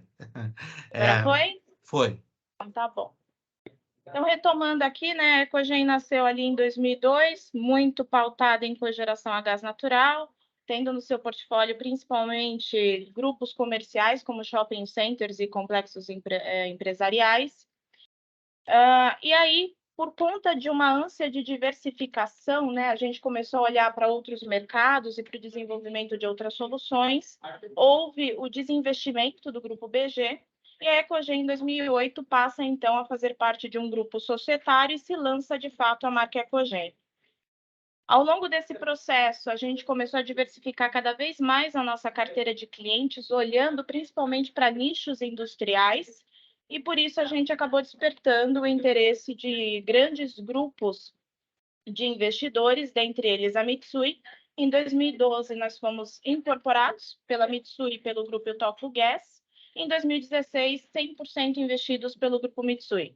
Então, hoje eu brinco que nós somos uma empresa brasileira de olhinhos puxados, porque somos 100% parte do grupo Mitsui. E ao passo, né, do passar desses anos, a gente começou a diversificar cada vez mais e, por conta disso, adquirimos em 2019 a Lightgesto, que é onde a gente tem uma das nossas principais operações e somos responsáveis pela geração de boa parte das utilidades, incluindo o CO2, que é uma planta da Coca-Cola que fica no Rio de Janeiro, em Jacarepaguá. Em 2021, investimos 50% na Brasil GPW, que é uma empresa que traz solução da extração de gases que são promovidos onshore, e através desse gás a gente faz a geração de energia elétrica para consumo, para autoconsumo do cliente. E agora, em 2023, a gente lança um produto completamente diferente daquilo que geralmente a Ecogen faz, que é o Ecogen 360. Como eu comentei, a Ecogen é uma empresa 100% investida pelo grupo Mitsui. Mitsui é uma gigante japonesa, bastante diversificada em todo o mundo, então conta com mais de 130 escritórios, 514 companhias afiliadas, mais de 41 bi de patrimônio líquido, está presente em mais de 60 países, e a Ecogen hoje é no Brasil o braço de energia da Mitsui, que vem cada vez mais procurando centralizar diversas vertentes do mercado de energia dentro da Ecogen. Antes de eu entrar aqui especificamente no 360, só para quem ainda não conhece a Ecogen, o que a gente faz, né, ao longo desses 20 anos? A Ecogen é uma empresa pautada em desenvolvimento de soluções para geração de energia e demais utilidades, tá? Então, a gente é responsável por atuar em toda a cadeia, desde a concepção do projeto, implementação, operação e manutenção, estabelecendo contratos de longo prazo com os nossos clientes, no modelo que a gente chama de BOT, onde a gente constrói, opera e, no final desse contrato, a gente pode transferir esses ativos para os clientes, tendo a capacidade de investir até 100% nesses projetos. Justamente por isso a gente tem a Mitsui junto conosco.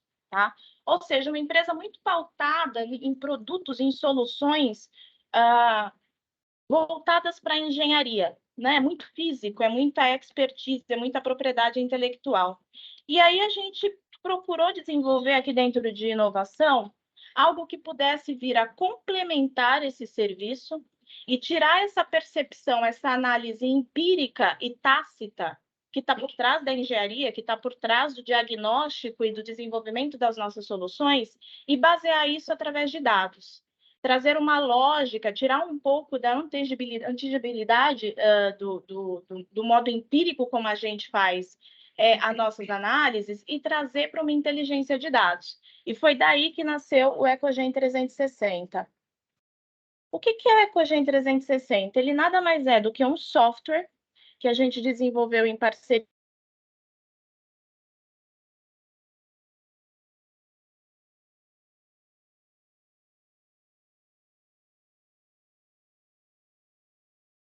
para o Brasil de uma forma mais completa.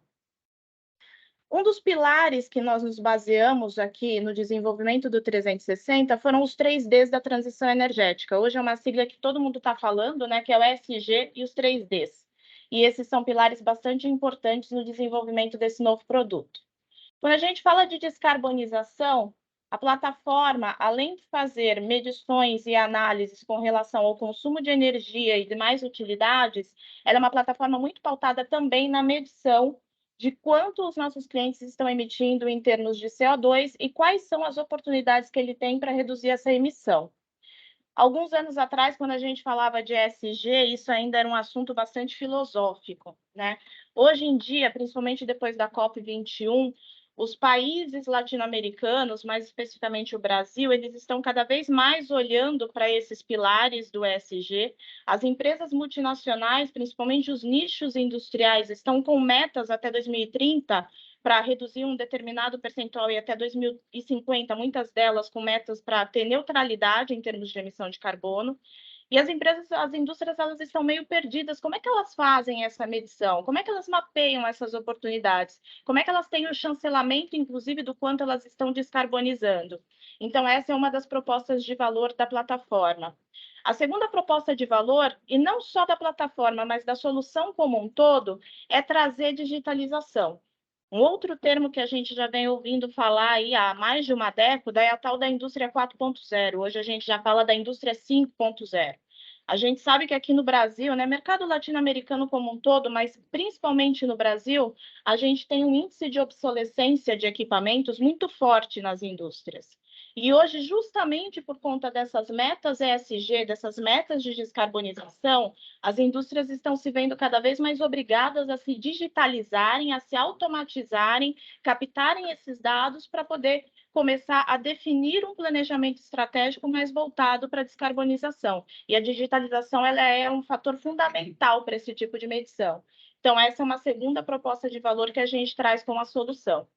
E a terceira proposta de valor é justamente a gente começar a fomentar a descentralização. E aqui eu vou quebrar o conceito de descentralização em dois pilares. O primeiro pilar é a descentralização ou a diversificação da matriz energética, onde a gente sai de um modelo de geração centralizada e fomenta uma geração distribuída, principalmente utilizando combustíveis que sejam renováveis.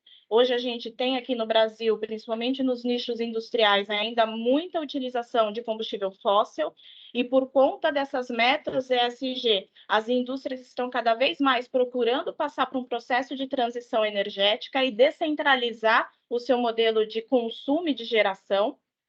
E aqui a gente fala também de descentralização de dados, né?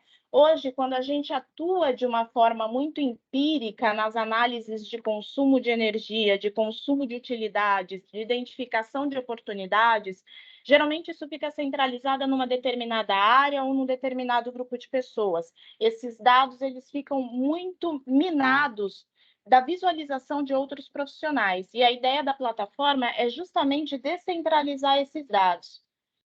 O que eu quero dizer com isso? Quando a gente traz o EcoGen 360, ela é uma plataforma tão tailor-made quanto as soluções que eu tenho nos meus produtos padrão.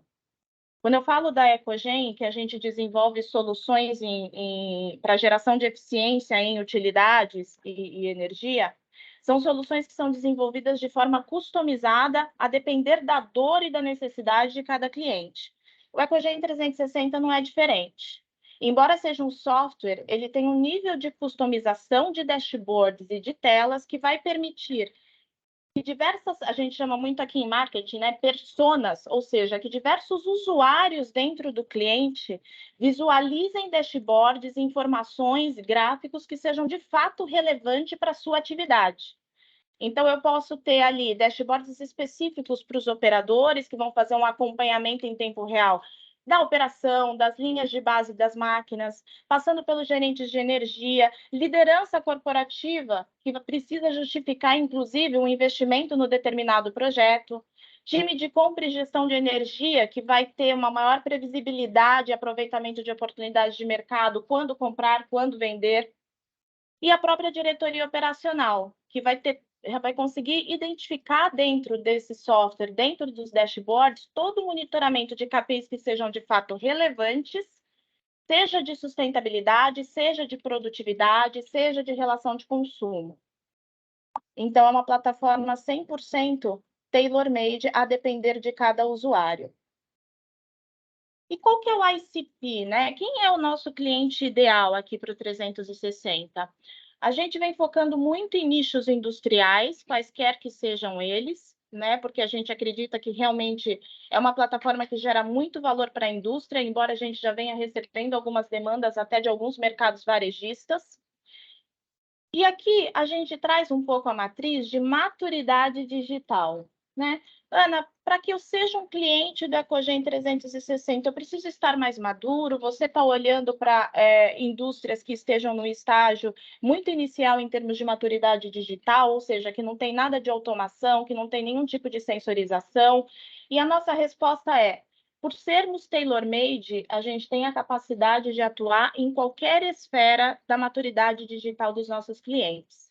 Então, seja aquele cliente que ainda está no modelo tradicional de gestão de energia, onde ele só faz acompanhamento de faturas, medidores gerais de energia, utiliza ainda muitas ferramentas manuais para fazer a sua gestão, até um cliente que já está no nível de inteligência de mercado mais avançado, que já está dando mais fit com a indústria 4.0, está super sensorizado, tem medidores, já consegue fazer uma gestão mais inteligente e flexível com relação à sua matriz energética.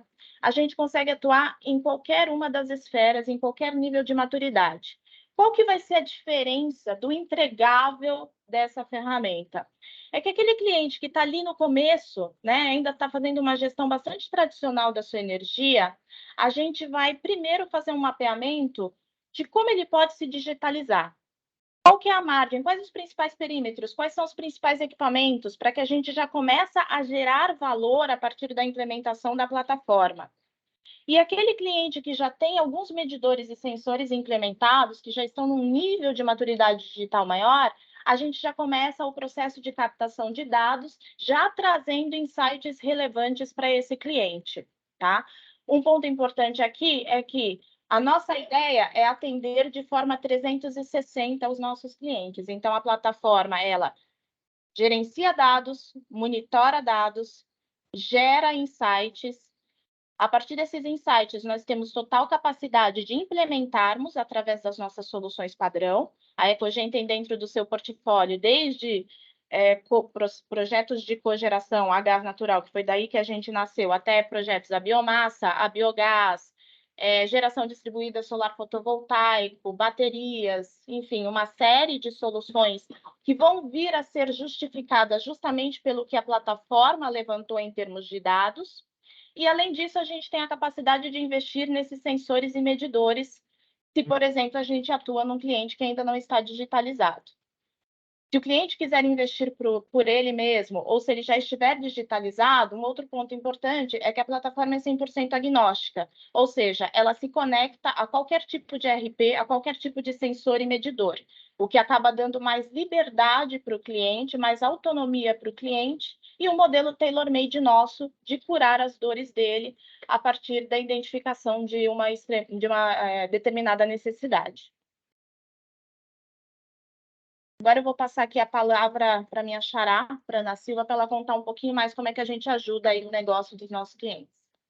E aqui, eu acho que resumindo um pouquinho, né, de uma maneira mais visual, gráfica, a plataforma ela vai estar aí exatamente para poder fazer a coleta de todos esses dados, né, começar a criar correlações, organizar, estruturar, transformar todos esses dados. O dado por dado, ele não vai te dar nada, a gente precisa fazer alguma correlação, tirar alguma informação para que se transforme em conhecimento e você possa tomar ações dentro da empresa baseado nesses dados. Você vai identificar padrões, enfim, consegue fazer simulações no ambiente digital se você está precisando fazer alguma simulação em termos de processo ou troca de equipamento. Então, a ideia é aumentar o contexto e o entendimento de cada cliente, de cada processo, dentro de uma avaliação de dados. Então, quando a gente analisa aí a questão de decisão, você tem aí uma redução do teu nível de risco, né? E vai entender aí o como, o porquê das coisas que acontecem especificamente dentro da tua planta. A plataforma também abre uma visão de multi-sites, né? Então, você pode fazer comparativos de dados entre uma planta e outra, e aí você adquirir e padronizar as melhores práticas, além da questão de motivação de eficiência, da cultura de eficiência energética, né? Então, a Ana também falou aqui, né, da maneira como a gente trabalha. Então, a gente faz essa avaliação digital junto com o cliente, à medida que a gente evolui, já tem ali um nível mínimo de sensorização, de automação dentro do processo. A gente começa a coletar esses dados a partir das análises, tanto de profissionais Ecogen, de cientistas de dados, vai começar a buscar esses padrões e fazer correlações entre as diversas variáveis que a gente tem para começar a fazer recomendação de eficiência. Né? A plataforma ela tem toda a parte de cálculo, ela é baseada no protocolo do IPM-VP, então dá para fazer gestão, por exemplo, de uma ISO 50001, tanto no escopo 1 e 2, e se tiver informação e conhecimento dos dados do escopo 3 também. Então, tanto para levar o cliente a buscar essa certificação, quanto fazer o gerenciamento da certificação. E a parceria ela agrega porque, além de recomendações de ajustes de processo ou de janelas de oportunidades criadas com o contexto, a gente consegue fazer implementação de projetos que envolvam CAPEX também. Para o próximo slide. Não foi.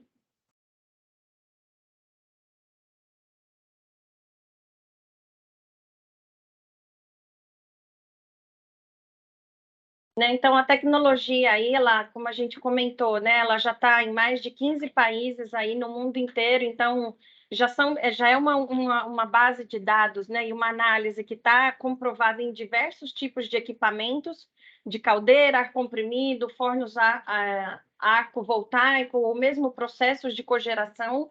Eu vou trazer alguns cases aqui para a gente ver rapidinho, né? E aí, a base de tudo isso é o quê? É fazer a integração desses dados em um único local e você começa a gerenciar. Então, a gente pegar desde medidores de energia, sensores de processo para indicadores de pressão, temperatura. Se o cliente já tiver um PLC, um sistema de gerenciamento, um SCADA, faz o cruzamento de softwares de ERP para você ter informação de cruzamento de produção e de KPIs importantes para dentro de qualquer cliente. Faz o cruzamento também com o mercado de energia, então a gente consegue fazer e criar aí, analisar com mais critério o perfil e identificar janelas de oportunidade para poder fazer ganhos com o Mercado Livre também.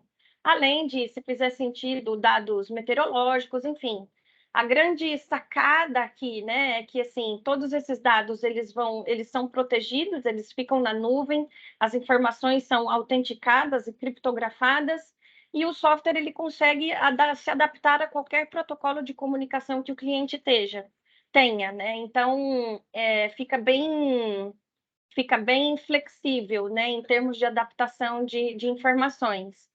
De uma maneira geral, né, e resumindo, a plataforma ela vai trazer a conectividade e digitalização do cliente, a tomada de decisão baseada na estruturação de dados né, ajudando aí no gerenciamento de todas essas informações e trazer aí uma operação de planta de uma maneira mais preditiva, né, se antecipando as questões operacionais ao invés de reativa.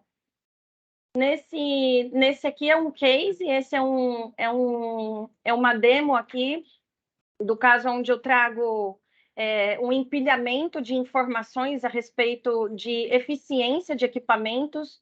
Nesse caso, são moinhos, então, para a gente ter uma ideia, aí, nesse primeiro gráfico, a gente tem o consumo de energia pelos equipamentos na base azul, a linha preta é o contrato de energia contratado, o que foi verde foi o que o cliente teve que adquirir no mercado spot e o verde foi o que ele vendeu. Se você puder, Nakamura, dar clicar no... É um videozinho, se você puder clicar para mim. Por favor. Então, esse é o primeiro gráfico da situação do cliente, né? A linhazinha preta fininha que vai aparecer é o preço do PLD. Não sei se tá visível para todo mundo.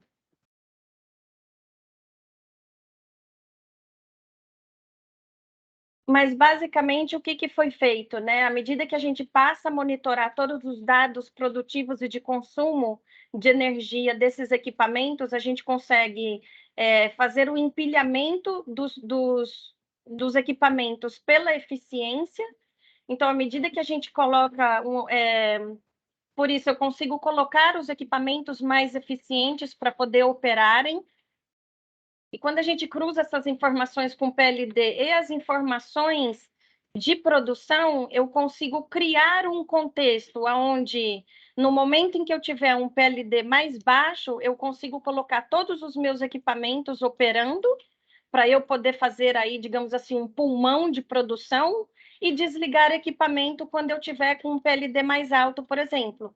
Então, ao longo do tempo, nesse case, a gente está tentando colocar o videozinho, mas o cliente ele deixa de vender um pouco a energia, mas ele deixa também de comprar. Então, nesse jogo nessas janelas de oportunidade, ele acaba saindo aí de um custo mais ou menos de R$ 35 por tonelada de produto e ele passa para 23. Então, ao longo de um ano, ele consegue, só com essas informações, porque criou um contexto, só na análise do dado, ele consegue fazer aí um caixa de quase R$ 500 mil dentro do ano. Então, acho que numa indústria hoje, a gente não tem mais grandes ações de eficiência que a gente não consiga... que tem aí, sabe, muito dinheiro na mesa, a gente precisa realmente começar a analisar o menor para poder, do 5%, 2%, 3%, você fazer um montante mais interessante. Então, essa é a carinha da plataforma, né? Uma pena que o vídeo não funcionou, mas... E um outro case aqui, bastante alinhado, né, aqui com a questão da cogen, é uma planta de cogeração que nós temos na Itália, né, o software foi implementado.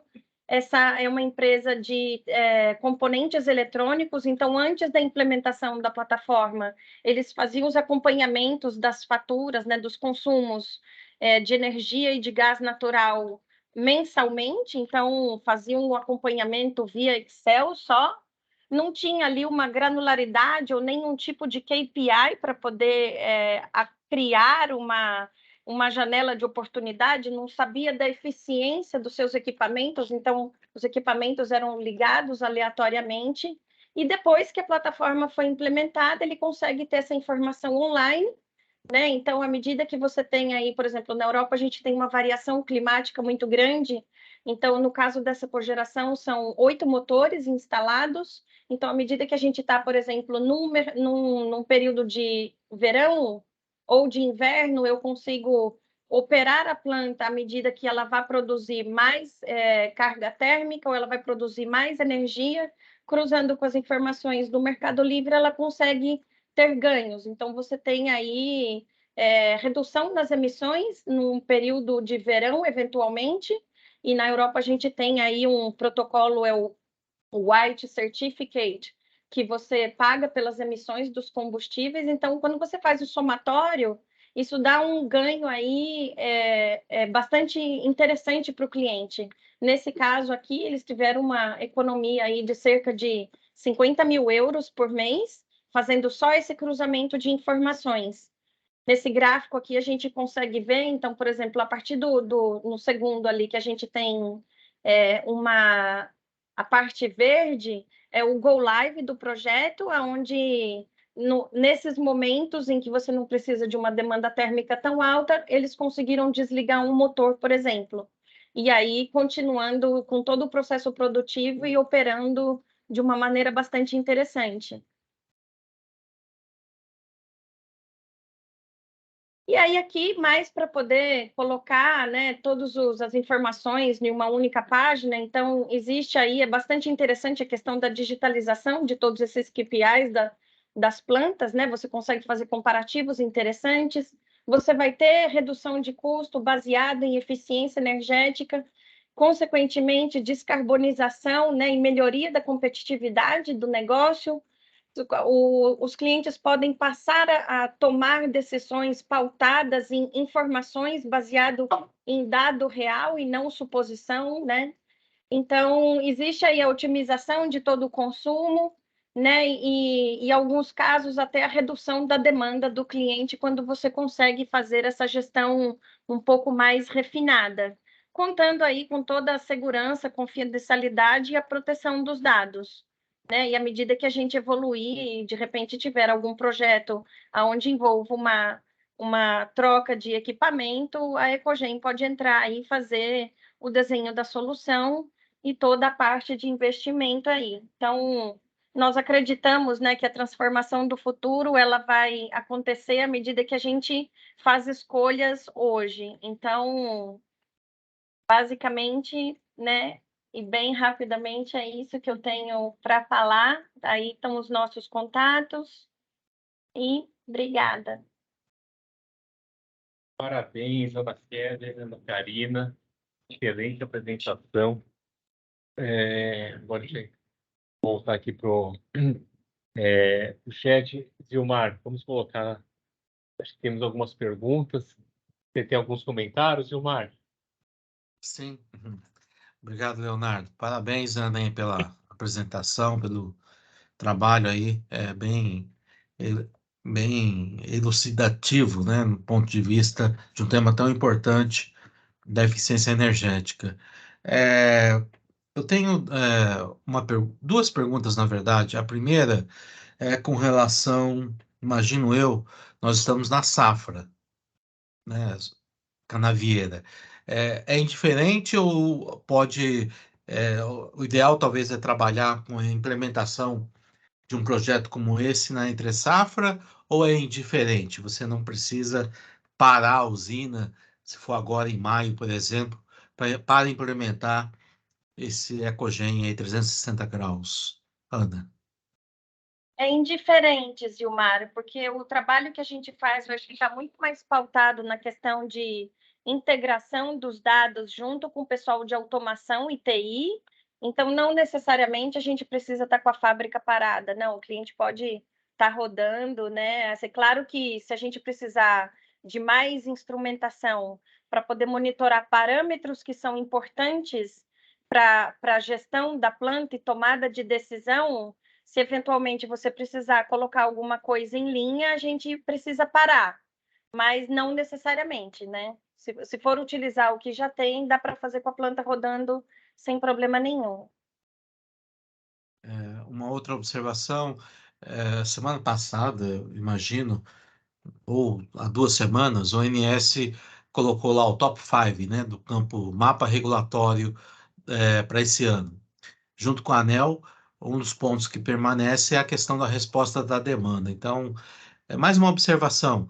É provável que os requisitos da resposta da demanda diminuam até chegar no nível de uma usina supraenergética ou uma indústria que não seja uma siderúrgica de grande porte. Então, talvez aí imagino, né, que vocês estão atentos a adaptar esse projeto aí de vocês, esse produto, a resposta da demanda, porque pode ser algo importante no futuro, você já está prontinho quando houver necessidade para oferecer esse produto, ele é chamado disponibilidade para o ONS, né? Então, é só mais uma observação, Ana, para ficar atento aí ao que a ANEEL e o ONS, imagino que vocês já estão, vão trabalhar com relação à resposta da demanda, porque é algo que veio para ficar, né? Assim como o Leonardo lembrou da portaria 21, que é a venda emergencial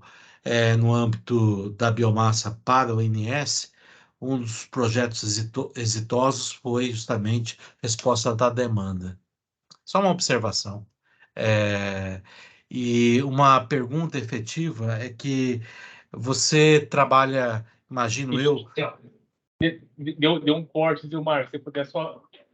Não, e uma pergunta efetiva com relação à forma de contratar esse serviço. Você trabalha, se puder detalhar um pouquinho mais, sem falar números, mas apenas a forma, o procedimento, em relação à eficiência energética efetiva, aí você tem um FII, tem uma taxa de sucesso ou não, é uma mensalidade, é uma licença que você compra. Eu queria que você detalhasse um pouquinho mais, olhando aqui para as usinas congeladoras, principalmente o setor sucroenergético, obviamente, que é o meu é a associação que eu represento, que você detalhasse um pouquinho mais a forma de contratação. É um FII, é uma taxa de sucesso, é uma licença que você compra mensal, anual? Tá ótimo, obrigada pela pergunta, Zilmar. Bom, como eu falei, é um software as a service, né? Então, é comprada assim a licença e é pago um valor mensal. Geralmente, os contratos são contratos de 24 meses, podendo ser até maior do que isso, a depender do cenário do cliente, tá? Existe, sim, também uma consideração em cima da taxa de sucesso, além dessa mensalidade, ou seja, em cima do valor da redução de custo, um percentual também é voltado para a Ecogen. Isso falando especificamente do software. Para clientes que ainda não estejam digitalizados e que, porventura, tenham interesse de que a Ecogen invista nos sensores, é feito um aditivo contratual. E aí a nossa ideia é fazer no modelo BOT, onde lá na frente esses medidores e sensores também podem ser transferidos para o cliente, não necessariamente em contratos de 2 anos. Aí a gente pode fazer contratos maiores, a depender do tipo e da quantidade de sensorização. Além disso, como a gente tem essa capacidade de implementação de tudo que foi diagnosticado pelo software, existe um terceiro modelo contratual que pode estar envolvido nessa jornada de vendas, que é o contrato BOT por si só da implementação. Então, se o software diagnosticou que eu preciso fazer a substituição de um determinado equipamento ou um retrofit, e o cliente tem interesse que a Ecogen invista nisso, aí é gerado um terceiro modelo de contrato especificamente para esse modelo BOT, que aí são contratos de maior prazo, geralmente de 5, eu tenho contratos até de 20 anos dentro de casa, aonde eu vou ser responsável por toda a concepção do projeto, operação, manutenção, e depois, no final do contrato, eu posso transferir isso para o cliente. Obrigado. Temos uma pergunta aqui do Pablo Aledo. A ferramenta 360 graus faz parte das propostas da Ecogen? É independente como parte da operação?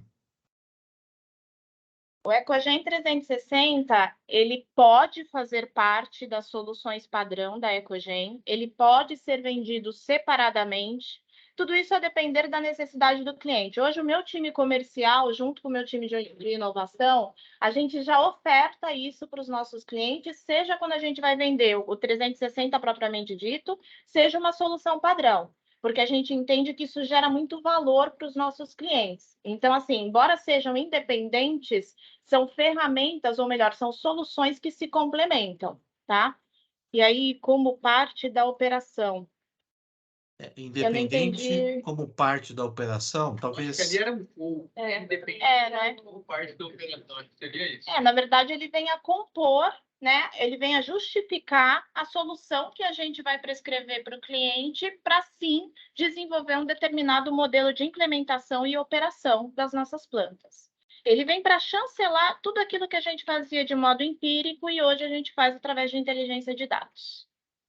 Mas só complementando, Pablo, eu acredito que, para te ajudar aí, né, assim, dá para contratar, assim, só o software, né? A gente conversa aí com o teu time de TI, de automação, entende o que você tem de instrumentação, se é necessário a gente fazer aí uma especificação de sensores e instrumentação para o controle desses dados, né, para poder implementar.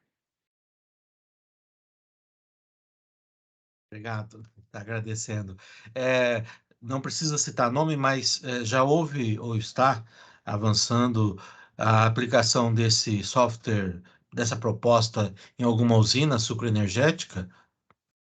A gente vem trabalhando dentro do nosso pipeline, né? O produto ele foi lançado agora efetivamente para o mercado no final de março, né?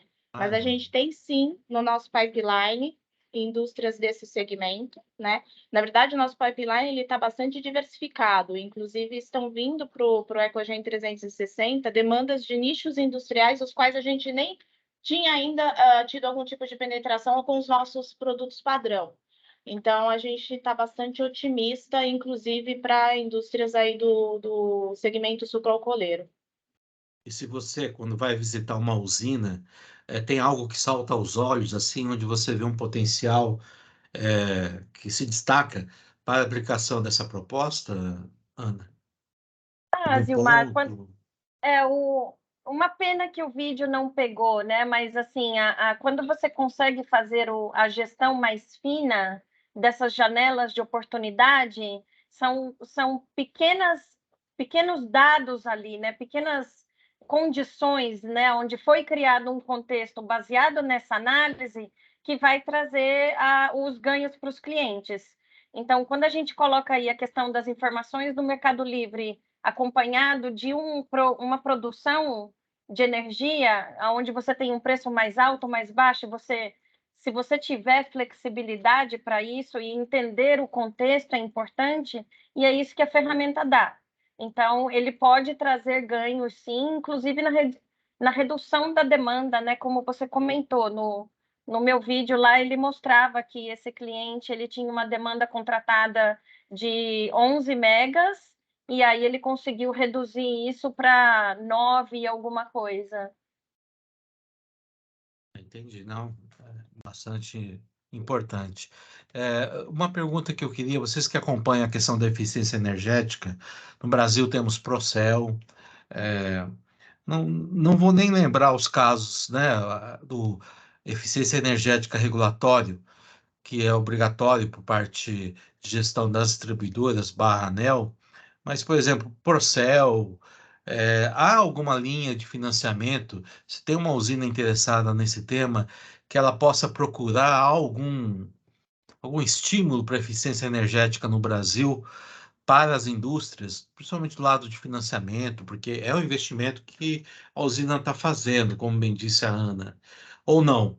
É algo que ainda carece de uma política pública de incentivo à eficiência energética no país. Se eu quiser fechar algum acordo com vocês, eu tenho alguma linha de financiamento dedicada, algum estímulo ou não?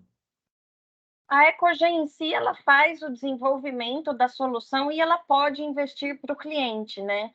Nos equipamentos, por exemplo, uma caldeira, um ciclo Rankine, ou mesmo uma cogeração. Nós fazemos todo o estudo técnico, financeiro, e a gente pode fazer um investimento de até 100%. Não está ligado nada com o governo, mas se você também pega governo ou linhas de financiamento, você pega o dinheiro e aí você tem que resolver o BO, né? Então, a gente desenvolve a parceria junto com o cliente, faz esse investimento, né? Opera e faz a manutenção da planta durante ali 10, 15, 20 anos de contrato.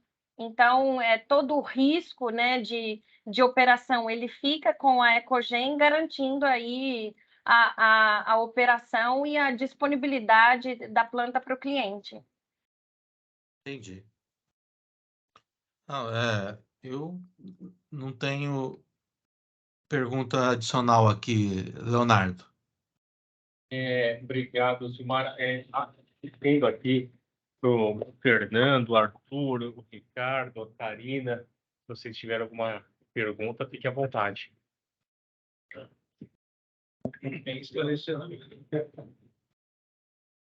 Silmar, Dá uma parceria boa aí, a 2W Ecobank com a Ecogen, né? Vocês saem aí para almoçar, o Leonardo leva vocês aí.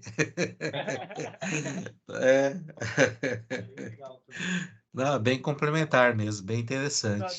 dá uma boa sinergia. Dá sim. Silmar, não havendo mais questionamentos, vamos para as finalizações, então? Bom, então eu vou finalizar e aí você conclua, por favor, Leonardo. Nós estamos felizes, né, pela continuidade desse programa que a gente tem, Cogen com a Única, e hoje tivemos aí a grata participação da 2W Ecobank. Parabéns, Arthur, Fernando, muito legal a apresentação. E parabéns às Anas, né, pela apresentação aí da Ecogen. Muito legal essa complementaridade que a gente faz, né? Um lado mais comercial, regulatório, com um lado mais chão de fábrica, né? A gestão mesmo que foi a da Ecogen.